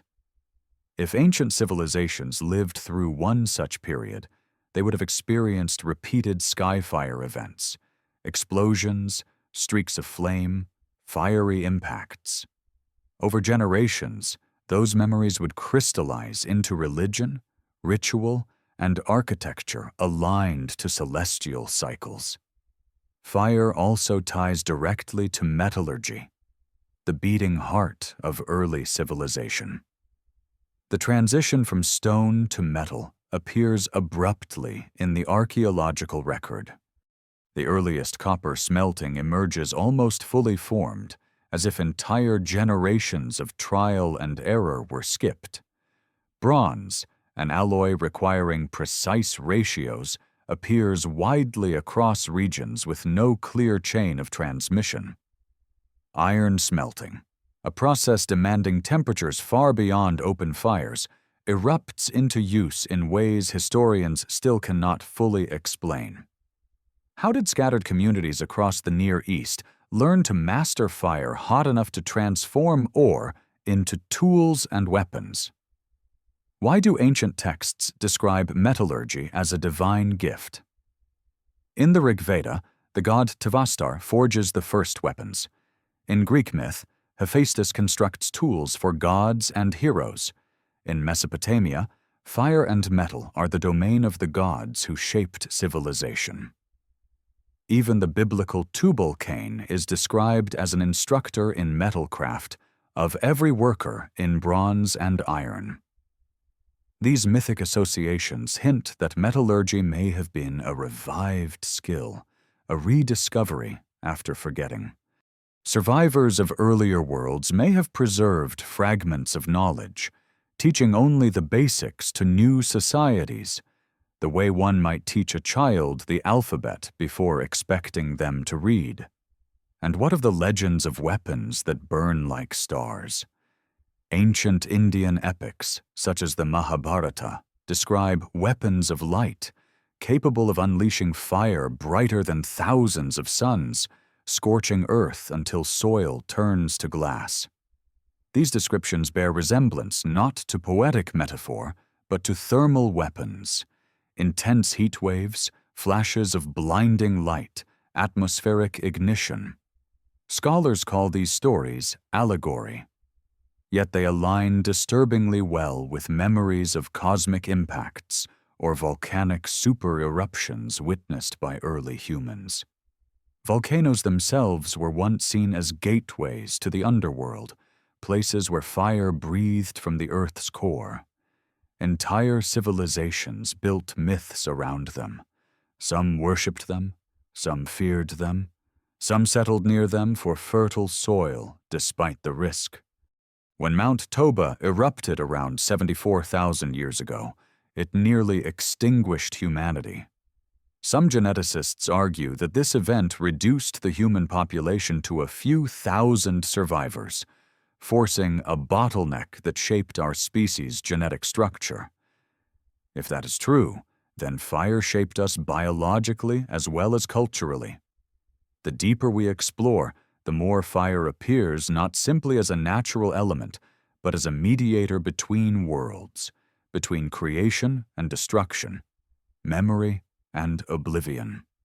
Ancient priests guarded fire rituals with secrecy, hinting at knowledge preserved across generations.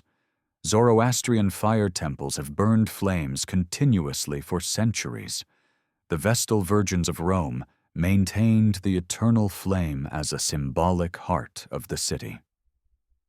In Mesoamerica, the new fire ceremony occurred every 52 years, marking the alignment of solar and ritual calendars.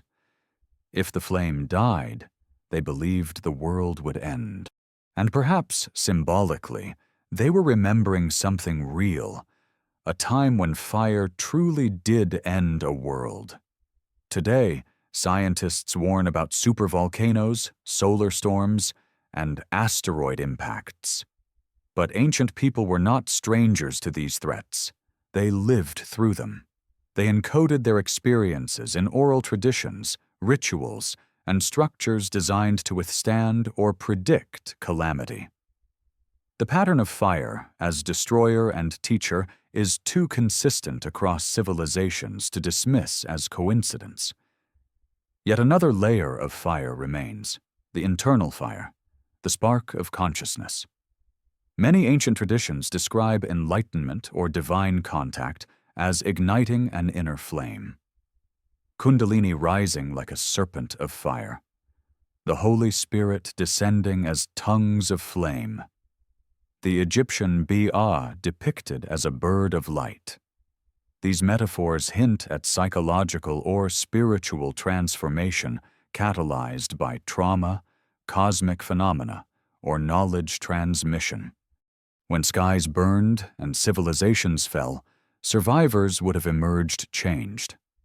Not just physically, but mentally, carrying memories too immense for simple storytelling. They translated these experiences into mythic forms that still resonate with us today. Fire leaves marks. It blackens stone. It vitrifies earth. It alters DNA.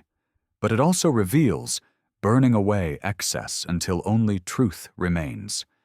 And the truth the ancient fires whisper is unsettling. Humanity has faced ruin before. We have endured global catastrophes. We have risen from ashes. We have forgotten and remembered and forgotten again. The cycle is older than writing, older than myth, older than the species we are today. Stand at the edge of a volcanic crater at night, watching molten rock pulse like the heartbeat of the planet, and you feel something primal, an echo of the fear and awe our ancestors felt.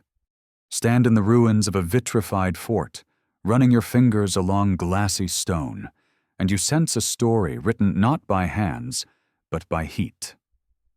Walk across desert glass under the Egyptian sun, and you feel the memory of a sky that once burned bright enough to melt sand. The earth is honest. It does not hide its scars. We are the ones who choose not to see. But the more ruins we uncover, the more myths we decipher, the more glass we lift from the desert floor, the more clear the pattern becomes. Fire did not shape our world once. It shaped it many times, and each time humanity either adapted or vanished. The civilizations we celebrate today are simply the latest iteration. Children born from ashes, thinking themselves the first flame. But the earth remembers, the sky remembers, and deep within us, a species forged by fire, we remember too, even if only through the stories our ancestors left flickering in myth. Fire is a destroyer. Fire is a teacher. Fire is a warning. And perhaps sooner than we expect, fire will speak again. There are places on this planet where the air itself feels older, where the wind seems to carry memories instead of sound, where the ground thrums with a quiet pulse, as if something beneath the surface is trying to breathe again. These places are thresholds, thin boundaries between what we know and what once was.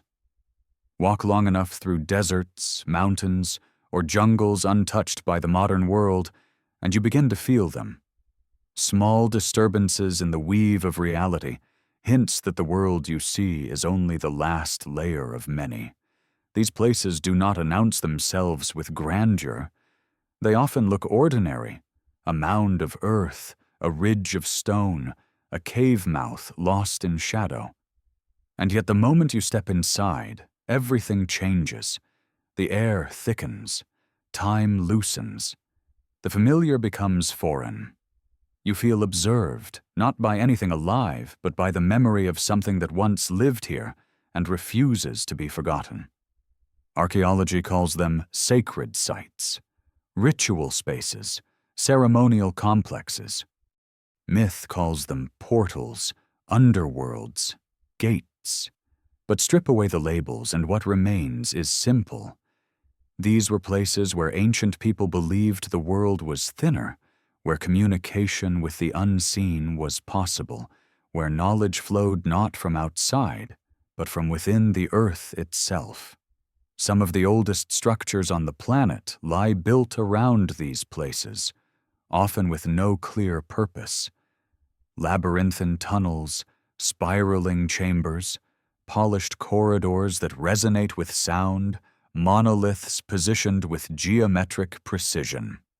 Modern researchers struggle to explain them because they were designed not merely for shelter or burial, but for interaction with forces that modern science does not acknowledge. Take Derinkuyu in Turkey, a sprawling underground city burrowed more than 280 feet beneath the surface.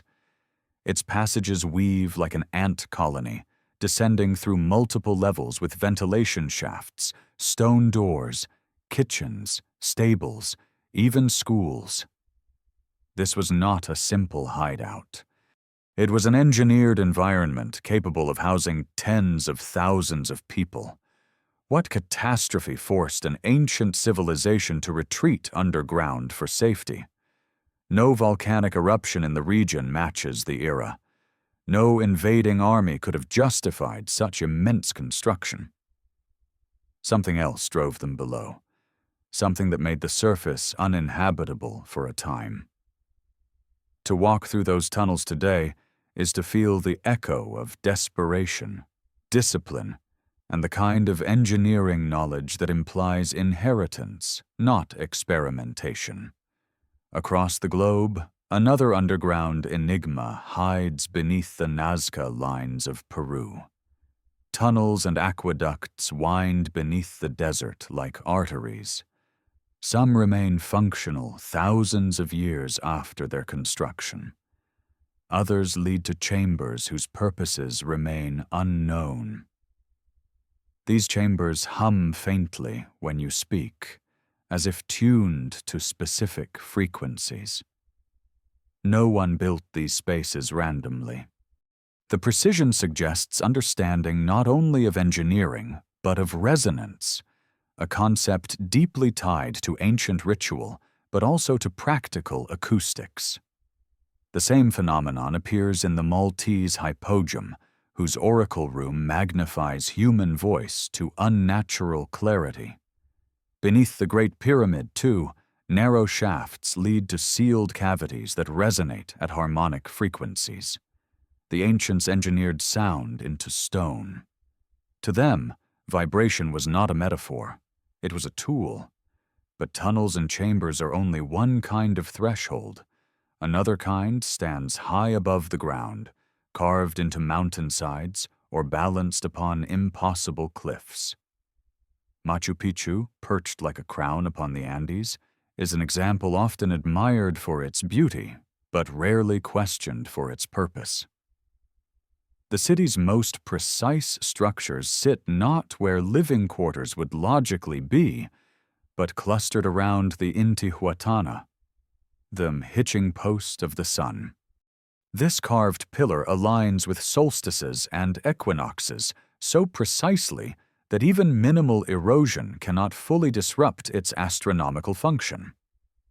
Legends say the stone once bound the sun's energy to the earth, ensuring balance and continuity. To modern ears, this sounds poetic. To ancient people, it was literal. They believed mountains were conduits, pillars joining heaven and earth, and that structures built upon them could capture cosmic influence. Across the world, the same mountain symbolism emerges. The Egyptians built pyramids as artificial mountains. The Maya erected temples atop elevated platforms, forcing ascent toward the heavens. The ziggurats of Mesopotamia served as stairways for gods. Even in remote tribal cultures, sacred mountains are considered places where ancestors descend and knowledge is received. It is as if early humanity remembered something about high places, something inherited from a time when the skies were more dangerous, more alive, more influential. Perhaps they were not just worshipping mountains, but using them, using altitude as amplification, connection, or even protection. Then there are the doorways carved into rock with no chambers behind them. In Peru, at Puerta de Hayumarca, a monolithic stone facade stands alone, carved with a recessed door that leads nowhere. Legends claim priests once placed a golden disc against it and vanished into another world. Nearby carvings depict figures entering or leaving portals, their bodies elongated as if passing through some distortion. Similar false doorways appear in Egypt, the Maya world, and Malta.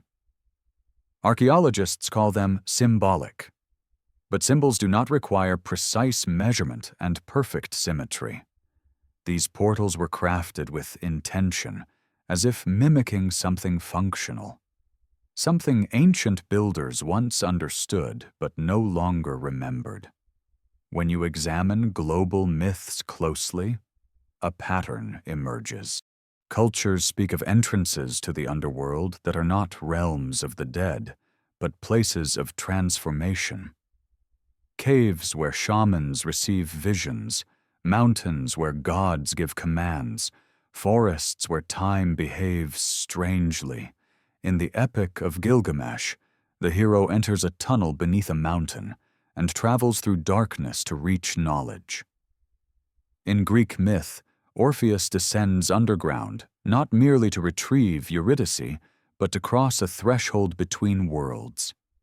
In Tibetan tradition, legends speak of Shambhala, a hidden kingdom accessible only through precise spiritual alignment. In Native American traditions, emergence into the current world occurred through a passage guided by spirit beings. These stories reflect a worldview where thresholds, physical or metaphysical, allowed communication with realms normally inaccessible. And when combined with structural evidence, they hint at a lost understanding of geology, acoustics, consciousness, and the planet's electromagnetic properties. Electromagnetic anomalies often accompany ancient sites. At Stonehenge, compasses skew. At Chaco Canyon, lightning strikes disproportionately. At the pyramids, electrical measurements reveal energy concentrations at certain chambers. At Machu Picchu, stones show remnant magnetism. These are not accidents. Ancient builders may have selected locations where the Earth's magnetic field was unusually active, what modern science calls telluric hotspots. To them, these energy concentrations were not invisible forces, but living presences, spirits of the Earth or pathways for communication. Some researchers propose that megalithic structures functioned like tuning devices, amplifying natural frequencies. The combination of magnetism, geometry, and acoustics could create altered states of consciousness, precisely what many ancient rituals sought. In the hypogeum, visitors report sensations of floating. In the Great Pyramid, prolonged stays in the king's chamber induce vivid dreaming. In Newgrange, Ireland, the winter solstice sunrise illuminates the interior with unnatural radiance, creating a liminal moment where time seems suspended. These effects are predictable, engineered, intentional. Why go to such effort? Why build labyrinths, pyramids, underground cities, astronomical towers? Why shape stones with impossible precision?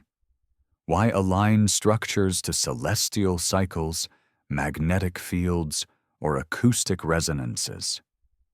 Because the ancients were not building monuments, they were building instruments, instruments for survival, for memory, for stability amid cycles of destruction. Consider the cyclical catastrophes humanity has endured: ice ages, cosmic impacts, supervolcano eruptions, magnetic field disturbances. Civilizations that understood these cycles would attempt to preserve knowledge across them. Writing on brittle parchment is useless in a flood. Wood disintegrates, metal corrodes, but stone endures. And stone shaped with acoustic and electromagnetic intention may preserve more than stories. It may preserve a form of communication, a method of accessing states of awareness necessary for rediscovering lost knowledge. Deep within the earth, the magnetic field is generated by a churning core of molten iron.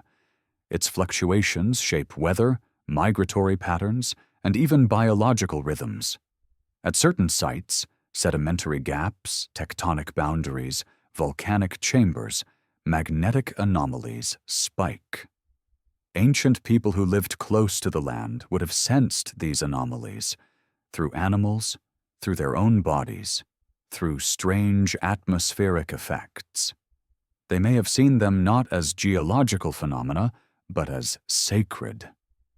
They built upon these sites to stabilize their world, to connect to something beneath the surface.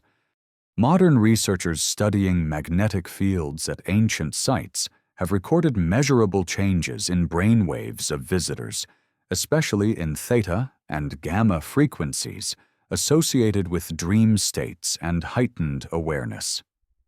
The effect is subtle, not mystical, but physiological. Yet to an ancient priest or shaman, such an effect would have carried spiritual meaning. It would have been interpreted as contact with ancestors, gods, or knowledge from beyond. This brings us to another threshold: consciousness itself. Before the modern era, societies viewed consciousness not as internal, but as relational. Thoughts, visions, dreams, these were interactions with the spiritual or cosmic environment, and in certain places, those interactions intensified. Ancient Egyptians built temples with progressively smaller and more resonant chambers to induce altered states in initiates. The Maya performed rituals in cave systems where oxygen depletion and acoustic reverberations heightened visions. Siberian shamans used repetitive drumming to synchronize brain waves with natural frequencies. All of these rituals revolve around crossing a threshold, not into death, but into perception. And when you gather these threads together, the tunnels, the mountains, the portals, the resonance chambers, the magnetic anomalies, it becomes clear that ancient people were not simply performing rituals. They were training themselves to access states of consciousness capable of perceiving hidden layers of reality. They were using the earth as a tool, the sky as a guide, the human body as an instrument of memory.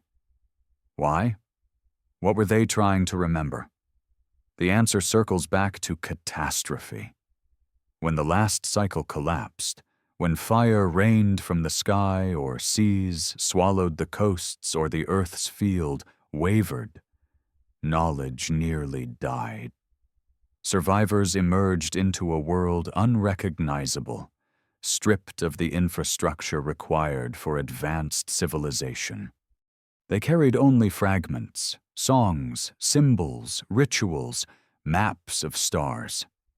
These fragments were not enough to rebuild science or architecture immediately, but they were enough to preserve the memory of how to begin again. Ancient structures are not simply ruins. They are repositories. Their builders knew they might not survive the next catastrophe, but the stones would.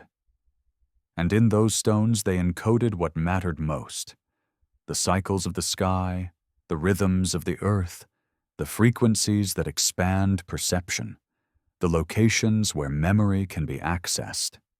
Every sacred site is a message written for the future. It is no coincidence that the oldest sites are the most mysterious. The people who built them lived closest to the last collapse. Their memories were freshest. They encoded knowledge into stone with urgency, hoping the next civilization, ours, would decipher it before the cycle turned again. We like to think of ourselves as the peak of human knowledge, the inheritors of a linear ascent. But when you stand inside these ancient places, under mountain shadows, within the pulse of underground chambers, you sense a deeper truth. Humanity did not rise once. It rose many times, and each time it left clues for the next. We are not the first of our kind to walk the earth, but we may be the first to uncover the full truth before the next threshold arrives. The earth remembers. The stones remember. And somewhere beneath our own rush of modern noise, a part of us remembers too, waiting for the moment when ancient messages align with present awareness. The threshold is not behind us. It is ahead. Civilizations do not vanish quietly. They leave trails, faint at first, then unmistakable, woven into the land like threads pulled from a tapestry. Most people imagine ruins as stone blocks overtaken by vines or pottery shards scattered through dust. But the most revealing traces of lost worlds are not monumental or dramatic. They are subtle patterns embedded in the landscape, terraces carved into mountainsides where no documented culture lived, canal systems running beneath jungles long before the societies we credit with building them existed, road networks disappearing under lava flows or floodplains, and fields marked by geometric precision that should be impossible for so-called primitive hands. These landscapes speak not with words or monuments, but with structure. They whisper of organization, engineering, planning, of a humanity older, more capable, more widespread than textbooks ever allow. Fly over the Amazon rainforest at certain times of year, and the canopy thins enough to reveal what lies beneath.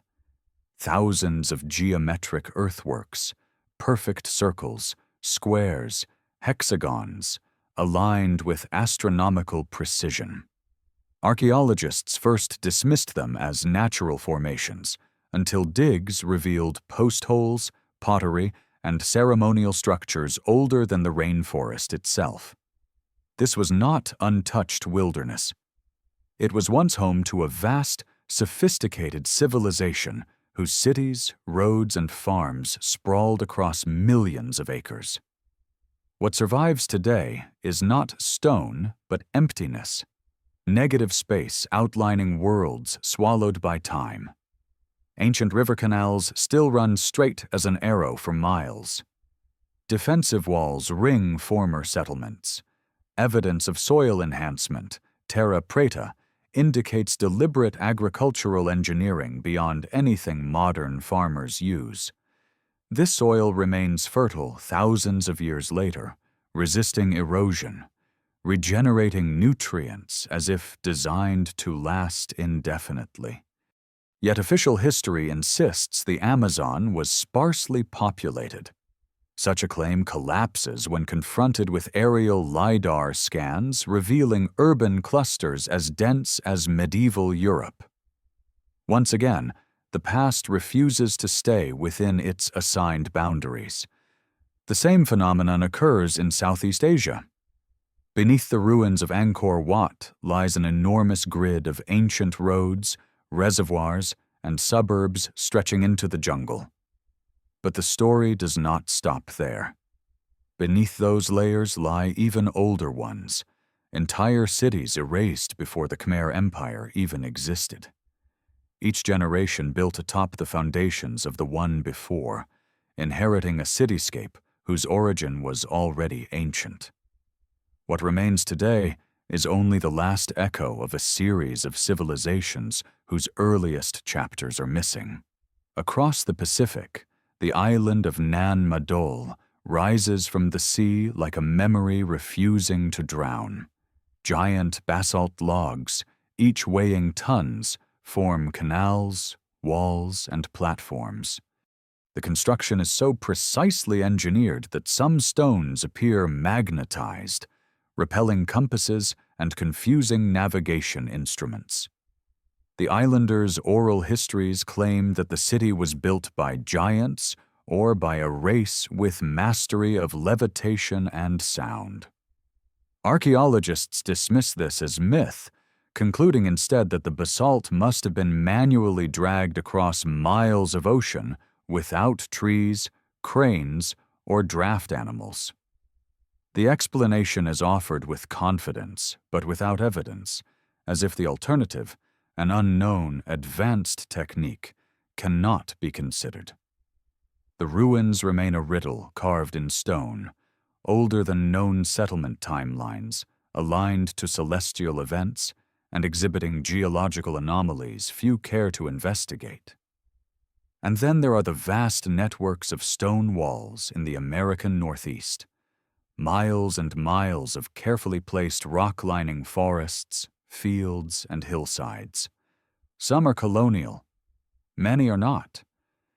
The oldest walls do not mark property lines. Instead, they form spirals, enclosures, and serpentine paths echoing indigenous cosmology. Radiocarbon dating of organic matter trapped beneath fallen stones suggests ages long before documented settlement. These walls behave like geoglyphs, not fences. They align to solstice points, lunar cycles, and magnetic anomalies. Modern explanations falter, not because logic is lacking, but because the framework refuses any possibility outside a narrow timeline.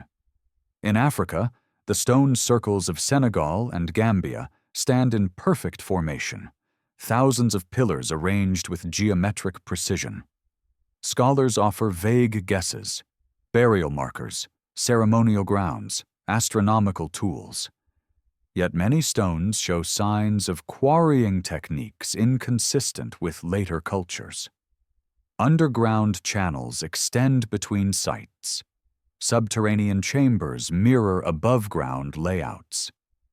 To this day, no one knows who built them. They simply appear fully formed without developmental stages, as if the society that built them did not evolve slowly, but inherited knowledge whole. But the most haunting relics of lost civilizations are not walls or canals. They are the roads that lead nowhere. In the Bolivian highlands, long before the Inca, ancient roads paved with andesite stones stretch across the landscape with laser-like straightness. Some climb mountains, others carve through rock. One runs for hundreds of miles toward a vanished city older than Tiwanaku. Another disappears beneath a lake formed long after the road's construction. These routes belong to a civilization so ancient, its footprint lies mostly beneath layers of volcanic ash, lake sediment, and glacial debris. In the American Southwest, roads radiate from Chaco Canyon in straight lines stretching for miles, ignoring terrain, rising over hills rather than bending around them. These roads were not built for wagons, horses, or trade. They appear ceremonial, processional pathways aligning with star patterns. But deeper beneath the sandstone layers lie older roads, faint, petrified, and predating known cultures by millennia. In India, the submerged city of Dwarka contains paved streets, pillars, and city blocks extending underwater toward deeper platforms, evidence of multiple construction phases spanning far longer than official history allows. The oldest layers lie beneath others, like chapters overwritten but never erased. Everywhere we look, the pattern repeats. A younger civilization built atop an older one, which itself sits atop yet another. Many layers are erased by water, fire, tectonic movement, or the expansion of forest. But the land never forgets completely. Add to this the presence of megalithic alignments across continents, sites that speak the same mathematical language no matter where they stand. Stonehenge, Göbekli Tepe, Nabta Pilaya, Karnak, Machu Picchu, Sacsayhuaman, Easter Island, the Circle at Kallanish, the dolmens of Korea, the Rose of Karnak in France, the megaliths of Beta Valley in Indonesia. None connected, all repeating the same architectural grammar. How? The simplest explanation. That knowledge was carried by migrating groups over tens of thousands of years, stumbles when confronted with geography. The Pacific Ocean is not easily crossed. The Sahara has expanded and contracted violently. Ice sheets once covered half the northern hemisphere. Yet the knowledge persists, emerging like a shared memory reciting itself in stone. Patterns extend beyond construction. In multiple regions, the same astronomical alignments appear: solstices, equinoxes, lunar standstills, precessional markers tied to the 26,000-year cycle of Earth's wobble. No isolated primitive group tracks such cycles by accident. Only cultures with long observational traditions or inherited astronomical knowledge could embed such precision into architecture. Even agriculture betrays ancient fingerprints. Plants transformed long before the rise of known agricultural societies, corn, wheat, barley, potatoes, appear suddenly in the archaeological record, fully domesticated, with no transitional stages. It is as if someone, at some point, understood genetics well enough to accelerate selective breeding on a scale mainstream science cannot explain. Agriculture did not evolve gradually. It appeared in multiple places almost simultaneously, a phenomenon anthropologists struggle to justify. The more we examine, the more the world behaves like a palimpsest, a manuscript scraped clean and written over, with older text still faintly visible. But where did these forgotten civilizations go? How did societies capable of building complex cities, tracking celestial cycles, and engineering landscapes simply disappear? Disappearance rarely results from a single cause. More often, it is the convergence of many: climate shift, sea level rise, volcanic eruption, cosmic impact, plague, famine, war. At the end of the last ice age, sea levels rose dramatically, drowning millions of square miles of coastal land. If advanced civilizations flourished along ancient shores, as most human societies do, their cities now lie hidden beneath oceans. And underwater discoveries strongly suggest they do. Yet disappearance does not equal extinction. Survivors migrate inland. They adapt. They rebuild with available materials. They reduce complexity. Knowledge is lost gradually, not instantly. Memories become myth. Skills become ritual. Architecture shrinks from megalithic to modest. Over generations, the story of a fallen civilization becomes the story of gods, giants, golden ages. This is how history forgets itself. And if ancient civilizations did preserve knowledge for the future, they would choose methods immune to time: stone, geometry, astronomy. They would leave monuments pointing to cycles, thresholds, and dangers. They would leave warnings. Some ancient structures behave exactly like such warnings. At Nabta Playa, stone circles encode precessional alignment. At Göbekli Tepe, Animal symbols may depict constellations marking catastrophic events. In Egypt, the Sphinx faces due east, eternally watching the sunrise of the spring equinox, a marker of precessional change. Legends say it guards a hall of records, not a library of scrolls but a repository of memory, encoded in stone and alignment. Ancient maps hint at forgotten worlds as well. The Piri-Reis map shows Antarctica without ice. Impossible based on modern capability, but plausible if derived from older source maps passed down through civilizations predating the last glacial peak. The Orontius Phineus map similarly depicts ice-free coastlines of Antarctica with uncanny accuracy. Mainstream historians attribute these anomalies to guesswork. But guesswork does not produce accurate river placement beneath 2 miles of ice. Knowledge flows through time like a river, but rivers change course. The sources become forgotten even as their waters nourish distant lands. We are accustomed to thinking of the present as superior to the past. But what if our progress is fragmentary? What if modern civilization is not humanity's first attempt at complexity, but merely a recent one, benefiting from remnants of older worlds? Consider the uncanny resemblance between ancient global religions. Flood myths appear everywhere. Sky visitors appear everywhere. Divine teachers appear everywhere. Sacred mountains appear everywhere. Ancestral memory encoded in myth operates like a long-distance transmission from a forgotten past. Different cultures describe the same events with different metaphors. They were not describing fantasy. They were describing trauma. Trauma passed down so long it became cosmic. As we unearth more ruins, scan more jungles, dive deeper oceans, and track more anomalies, the evidence grows overwhelming. We are a civilization built atop the bones of earlier ones. Our ancestors did not begin in caves. They ended there. And if cycles of collapse are as old as humanity itself, then our modern world, our skyscrapers, satellites, and screens, is not the pinnacle. It is simply the newest chapter. Look closely at the world, and the illusion of permanence dissolves.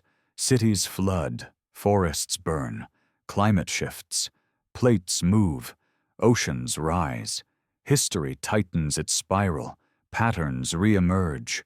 Ancient civilizations recorded these cycles in stone because they lived through them. We are not exempt. Humanity is older, more resilient, and more forgetful than we imagine. We have built great worlds. We have lost them. We have risen again. The ruins beneath forests, deserts, oceans, and mountains are not anomalies. They are reminders. Reminders that history runs deeper than books. Reminders that collapse is not an ending, but a recurrence. Reminders that the earth remembers everything, even when we do not. And the deeper we dig, literally and metaphorically, the more the world begins to feel familiar, as though we are walking through echoes of ourselves, through the shadows of civilizations whose names we will never know, but whose fingerprints outline our entire world. The land remembers, the oceans remember, the stones remember, and the ruins, they wait not for discovery, for recognition. There are truths that do not live in stone, or bone, or myth. There are truths that hide in patterns. Patterns so vast and ancient that the human mind resists them at first glance. Because to accept these patterns is to accept that history is not a line, but a loop. That civilization rises and collapses not once, but many times. That catastrophe is not the exception, but the rhythm. And within these patterns lies something deeper still. the sense that humanity has been guided, warned, interrupted, or perhaps influenced by forces older than our species, forces that appear in ancient memory as gods, teachers, watchers, or visitors. These beings, real or metaphorical, haunt the edges of every mythos. They shape origin stories, laws, architecture, cosmology. And the more we unravel the ancient world, the more difficult it becomes to dismiss them as inventions. Ancient civilizations often placed their gods not above the sky, but descending from it. In Sumer, the Anunnaki came from the heavens to the earth, bringing kingship, law, agriculture, astronomy. In Mesoamerica, Quetzalcoatl arrived across the sea, pale-skinned, teaching architecture and mathematics. In Polynesia, luminous beings visited islands and instructed tribes in navigation and ritual. In Egypt, Thoth and Osiris arrived from distant lands, bearing knowledge of the stars and the afterlife. Across the Andes, Viracocha emerged from Lake Titicaca after a great flood, teaching survivors how to rebuild society. These are not isolated stories. They form a worldwide motif. Beings who appear at the dawn or rebirth of civilization, impart teachings, and then vanish, sometimes promising to return. Mainstream scholars interpret these tales as metaphor, but myths do not form in a vacuum. They compress memory into narrative. And these narratives share eerie consistency. The timing of the visitations often follows cataclysm, either flood or fire. The beings are described as non-human in origin, but human-like in form. They possess knowledge wildly beyond the ability of the newly rebuilding peoples, and they often instruct the construction of monumental structures, temples, pyramids, stone circles, designed not only for worship but for astronomical observation, timekeeping, or resonance. If these stories represent surviving memories of a collapsed, older human civilization, a civilization possessing advanced astronomical knowledge, then the gods may have been survivors, not supernatural beings. But if their knowledge exceeded what even a pre-cataclysmic society should possess, then we must consider another possibility. Humanity has not always been alone. The evidence for anomalous knowledge appears early and everywhere. Göbekli Tepe's builders understood precession, though its discovery in the modern world required Hipparchus. Egyptian priests tracked Sirius's heliacal rising with mathematical precision. Olmec artisans carved jade and basalt with techniques requiring controlled heat and pressure. The Dogon of Mali possessed detailed knowledge of Sirius B, a star invisible to the naked eye, long before the invention of telescopes. Critics argue contamination or coincidence, but the pattern is global. Similarly puzzling are the stories of sky stones, star metal, and heavenly iron. Tutankhamun's dagger was forged from meteoric iron. The Chakans built ritual spaces aligned to celestial cycles with sophistication rivaling modern astronomy. Chinese emperors kept records of dragons in the sky, often corresponding with meteor showers or comet appearances. Ancient texts from India describe vimanas, flying craft piloted with fire and sound. Greek legends depict chariots of the gods traveling across the sky in radiant brilliance. These stories mirror not imagination, but observation. No culture invents technological imagery without reference. And what of the sudden leaps in human evolution, bursts of intelligence, language, and abstract reasoning appearing abruptly in the archaeological record? Some scientists propose environmental stress as the catalyst. Others propose genetic introgression from unknown hominin species.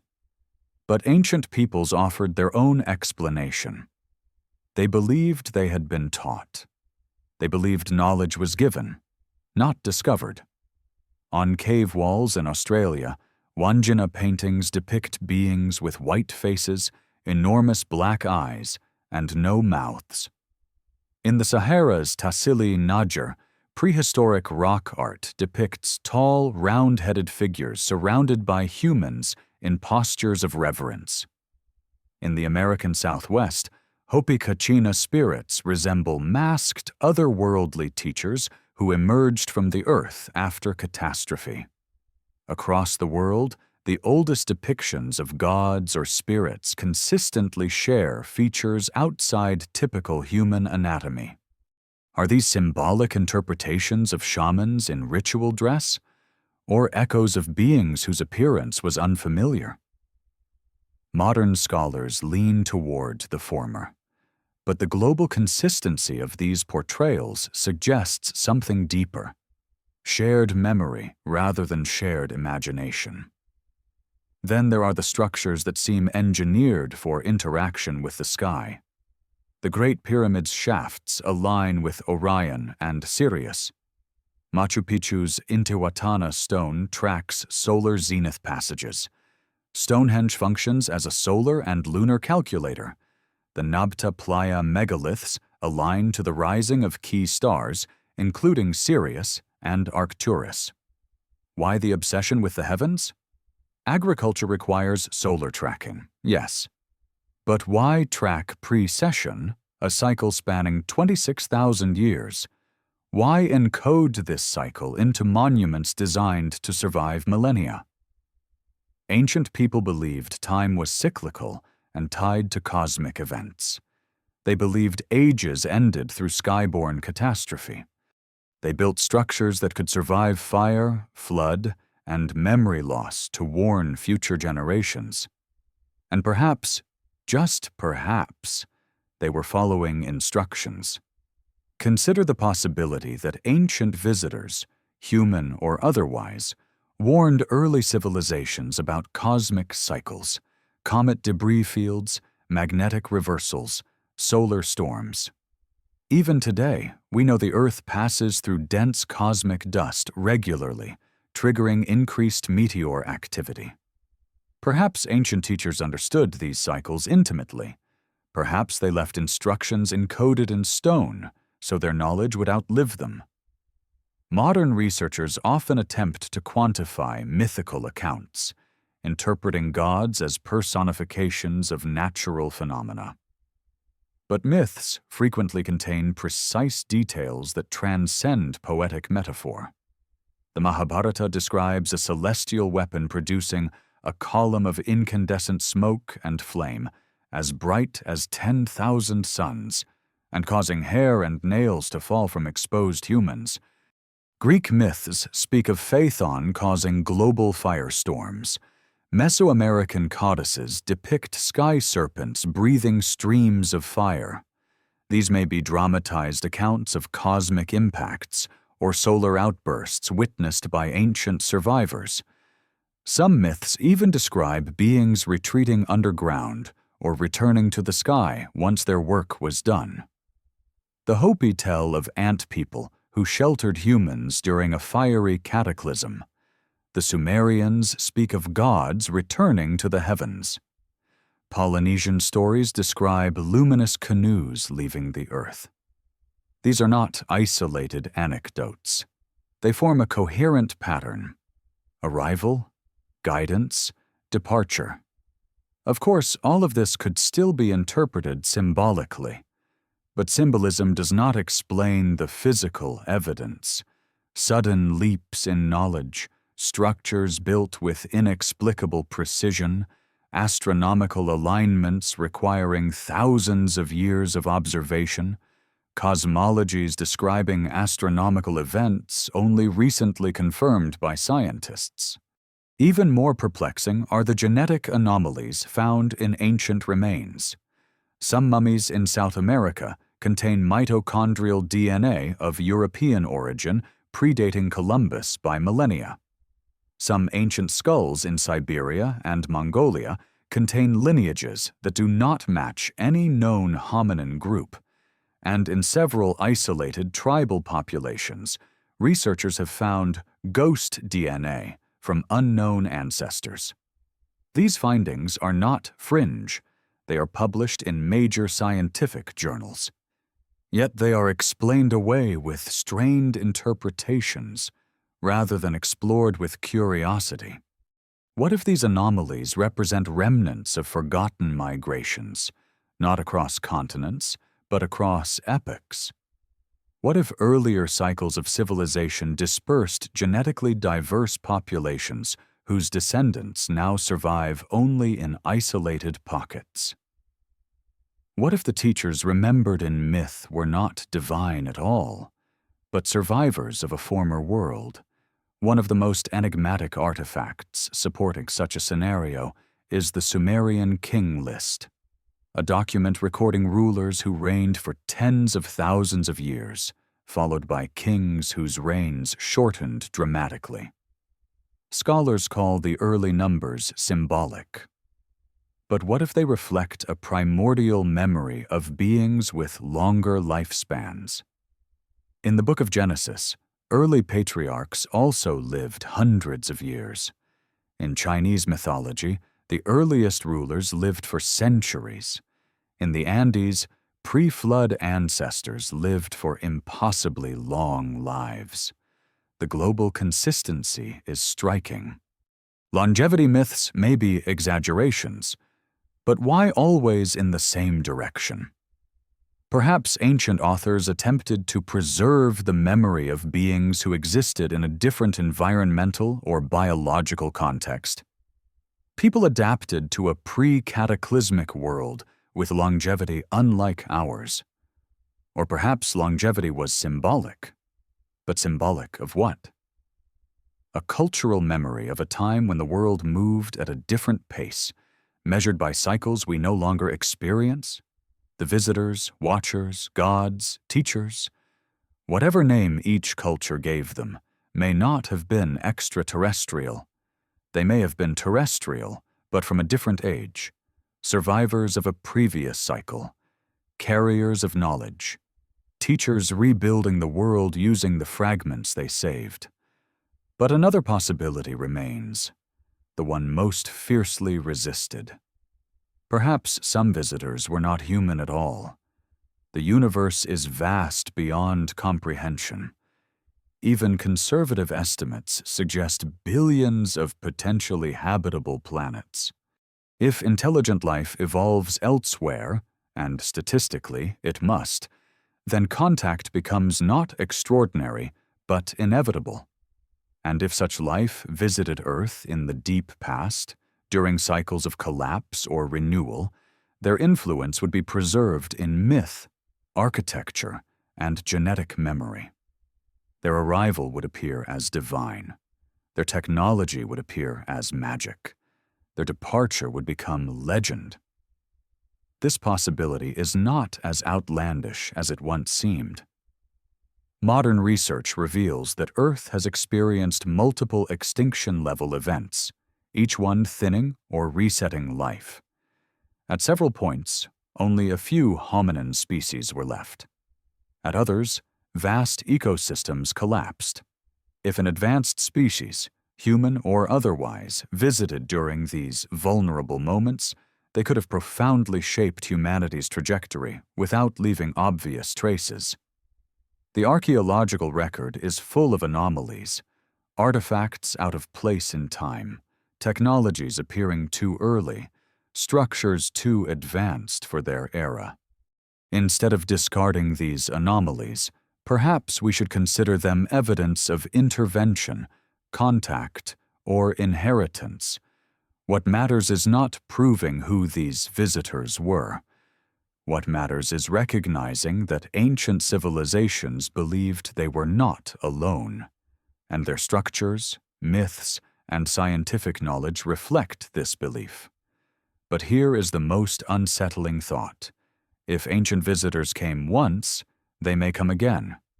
Many myths explicitly state this. Quetzalcoatl promised to return. Viracocha promised to return. Osiris promised to return. The Hopi ant people promised to return. The Sumerian gods promised to return. Even in modern faiths, prophets promise divine return at the end of cycles. Perhaps return was not spiritual, but literal. Perhaps ancient visitors monitored cycles of catastrophe. Perhaps they came when the world needed rebuilding. Perhaps their last visit occurred during the Younger Dryas, when fire scorched the sky and seas drowned the coasts. And perhaps we are approaching another turning of the cycle. Climate is destabilizing. Magnetic fields are weakening. Meteor activity is rising. The earth groans with geological restlessness. Ancient peoples believed such signs heralded the end of an age. The past does not whisper. It warns. If ancient visitors helped humanity rise after previous collapses, then their influence is woven into our very existence, our myths, our science, our architecture, our memories. We are the children of multiple worlds, the one we inhabit and the ones we lost. Perhaps we are also the children of those who watched over those worlds.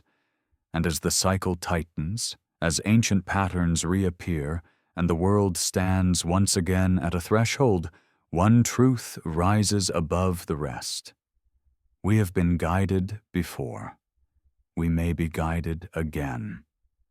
But first we must remember, not the stories we wrote, but the stories that wrote us. The watchers may return, or perhaps they never left. There comes a moment in every great cycle when the familiar world begins to feel hollow, as if the surface of reality is nothing more than a thin shell stretched across something ancient, waiting, restless beneath. People sense it without being able to explain it. Animals behave strangely. Weather patterns grow unpredictable. Old structures, political, social, spiritual, fracture under pressures no one can name. These signs appear in every era preceding collapse or transformation. They appeared before the Younger Dryas, before the Bronze Age collapse, before the fall of Rome, before the Black Death, and they appear now. Civilizations rarely recognize the signs while living through them. They assume continuity. They cling to the illusion that tomorrow will resemble yesterday. But deep time has no patience for illusions. It operates by rhythms older than bones, older than oceans, older than the continents themselves. And those rhythms, once again, are accelerating. The ancient world understood cycles far better than we do. To them, time was not an arrow but a wheel. Ages turned, empires rose and fell, climates warmed and cooled, the sky changed, the earth shifted. These cycles were encoded in myth as the ages of gold, silver, bronze, iron, or the cycles of creation and destruction in Hindu cosmology, or the suns of the Aztec calendar. Modern people interpret these myths symbolically. But what if they are literal memories of geological and cosmic cycles that reset humanity again and again? Ice ages come and go. Magnetic fields weaken and strengthen. Sea levels rise and fall. Comets appear in predictable clusters. Solar storms erupt in long-term patterns.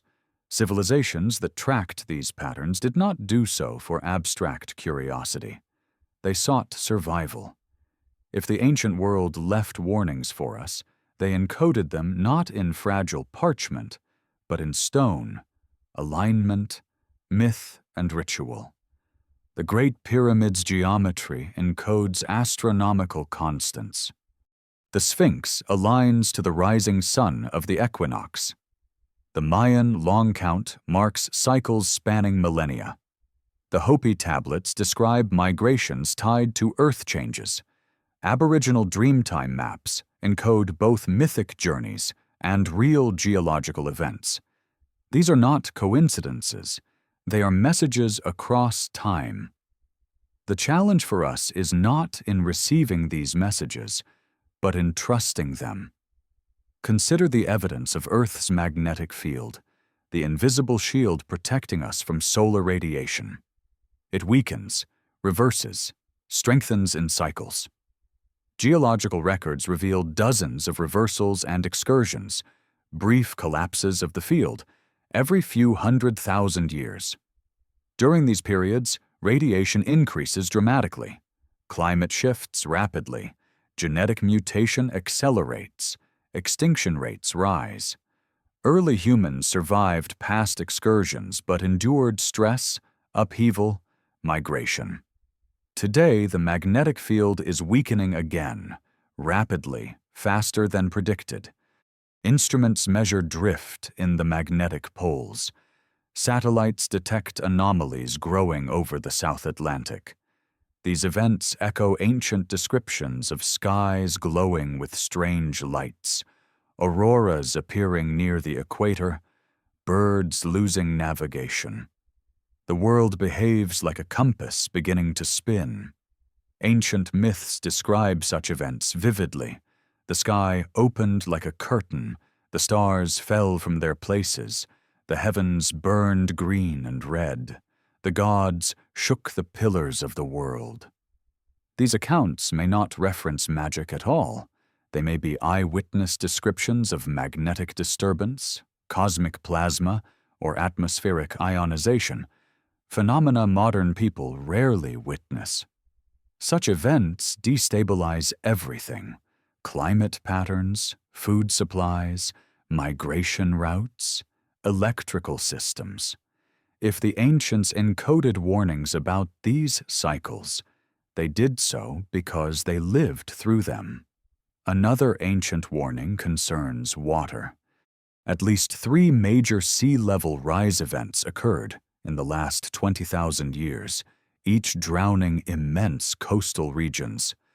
The meltwater pulses following glacial retreats happened so fast that entire continental shelves vanished within decades.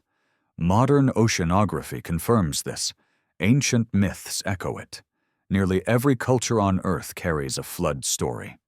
Not a simple rainstorm, but a world-ending deluge. Some stories reference survivors building boats. Others describe refuges on mountaintops. Others speak of teachers guiding scattered humans toward safety.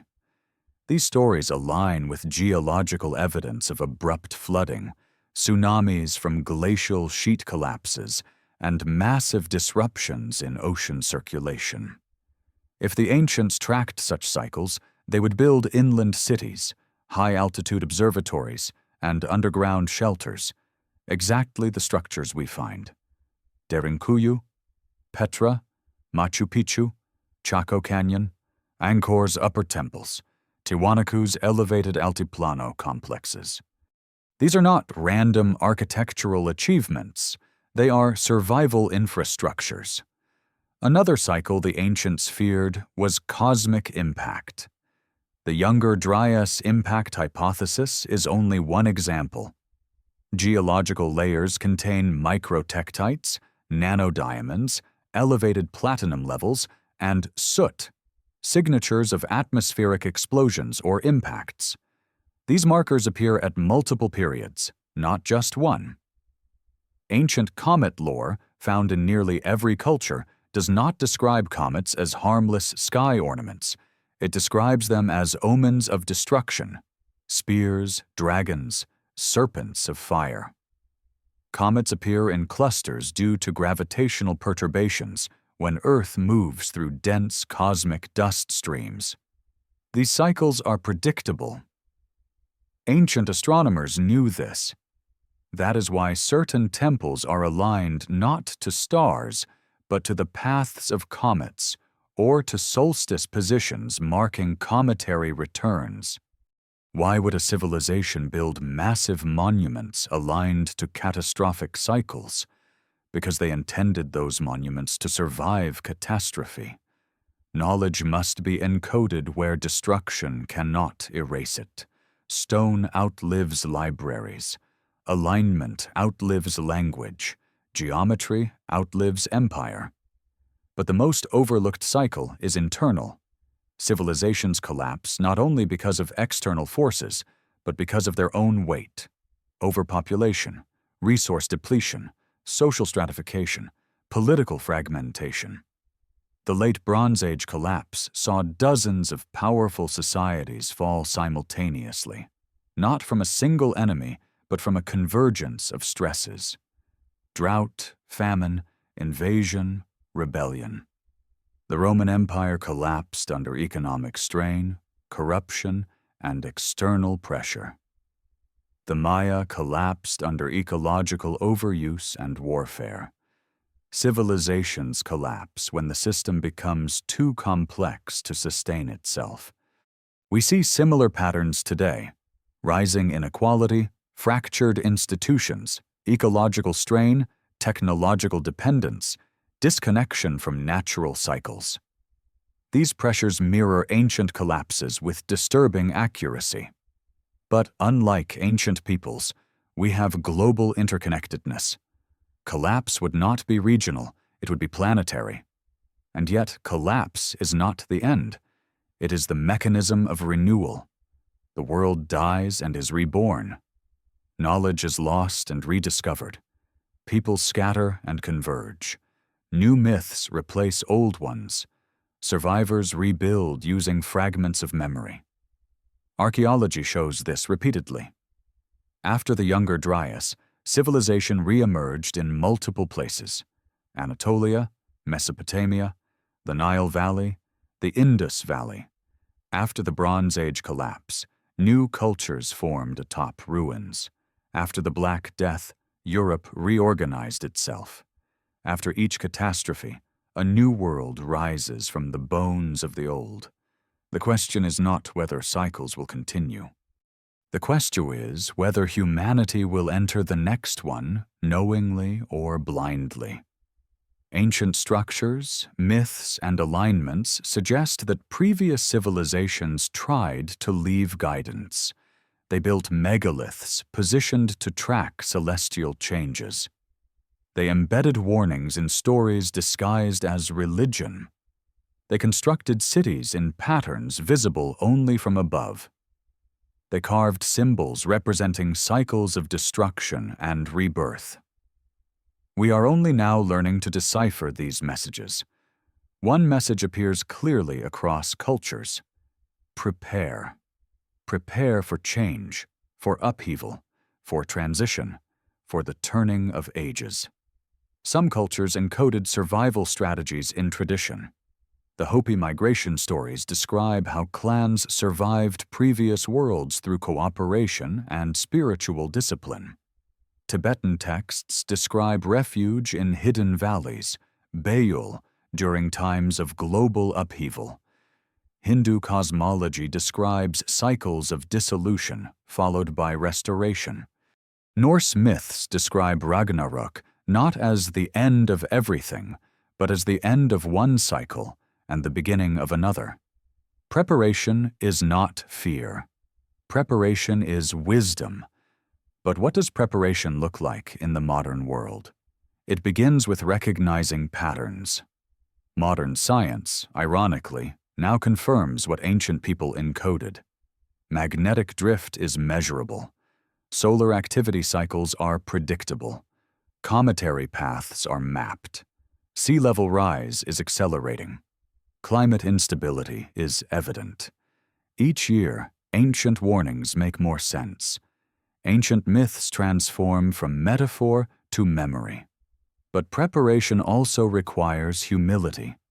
The humility to accept that we are not the first advanced civilization, that our current knowledge is incomplete, that our ancestors were not primitive dreamers but sophisticated observers. They built monuments not for ritual alone, but for warning, memory, and continuity. Consider that many ancient sites remain functional today. Newgrange still captures solstice sunrise with perfect accuracy. The Great Pyramid's chambers still resonate at harmonic frequencies. Machu Picchu's Intihuatana still measures zenith passages precisely. Göbekli Tepe still aligns to constellations tied to precessional cycles. These structures are not relics. They are machines still working long after their makers vanished. Why preserve such mechanisms unless they were meant to guide future generations? Perhaps the greatest warning left by the ancients concerns knowledge itself. Knowledge is fragile. It corrodes, burns, floods, fragments. It survives only when carried by memory, encoded in stone, ritual, and story. Our modern world stores knowledge in digital form. Powerful, vast, but vulnerable. A solar storm could wipe it clean. A magnetic excursion could cripple satellites. A grid collapse could erase centuries of information overnight. The ancients understood this danger. That is why their knowledge survives in the most durable medium, stone. That is why they repeated cosmic cycles in myth. That is why they aligned structures to stars. They ensured that even if language changed, even if history vanished, even if continents shifted, the message would remain. We are beginning to reawaken. We rediscover ancient engineering methods. We decode archaeoastronomical alignments. We analyze geological layers. We map submerged cities. We unravel genetic mysteries. Piece by piece, the story returns. Not because the past reaches for us, but because we are finally reaching back. The cycle is turning. The signs mirror those recorded in myth and carved in stone. Whether the coming transition will be catastrophic or transformative depends on how we meet it. We possess tools the ancients did not: global communication, advanced science, planetary observation. But we lack something they possessed: reverence for rhythm. They understood that humanity must move with the cycles, not against them. They aligned their cities, rituals, and lives to the beating heart of earth and sky. They prepared not by hoarding, but by listening. We must listen too. Listen to the storms, to the shifting magnetic field, to the rising seas, to the patterns of history, to the warnings etched across continents, to the memory preserved in myth. We stand at the edge of another great turning. A threshold. A moment when the shell of the familiar thins and the ancient world feels close again. Not as a ghost, but as a guide. Whether the next age is one of rebirth or ruin depends on whether we heed what our ancestors tried so hard to preserve. The future is not written, but the patterns are. And within those patterns lies the most important truth. Civilizations fall, civilizations rise, but humanity endures, again and again, world after world. We are the children of cycles, the heirs of forgotten ages, the custodians of warnings written in the bones of the earth. The cycle that shaped our ancestors now shapes us. And as the world trembles with the memory of ages turning, one truth echoes through stone, sky, and story alike. The past is not behind us. It is beneath us, and it is coming again.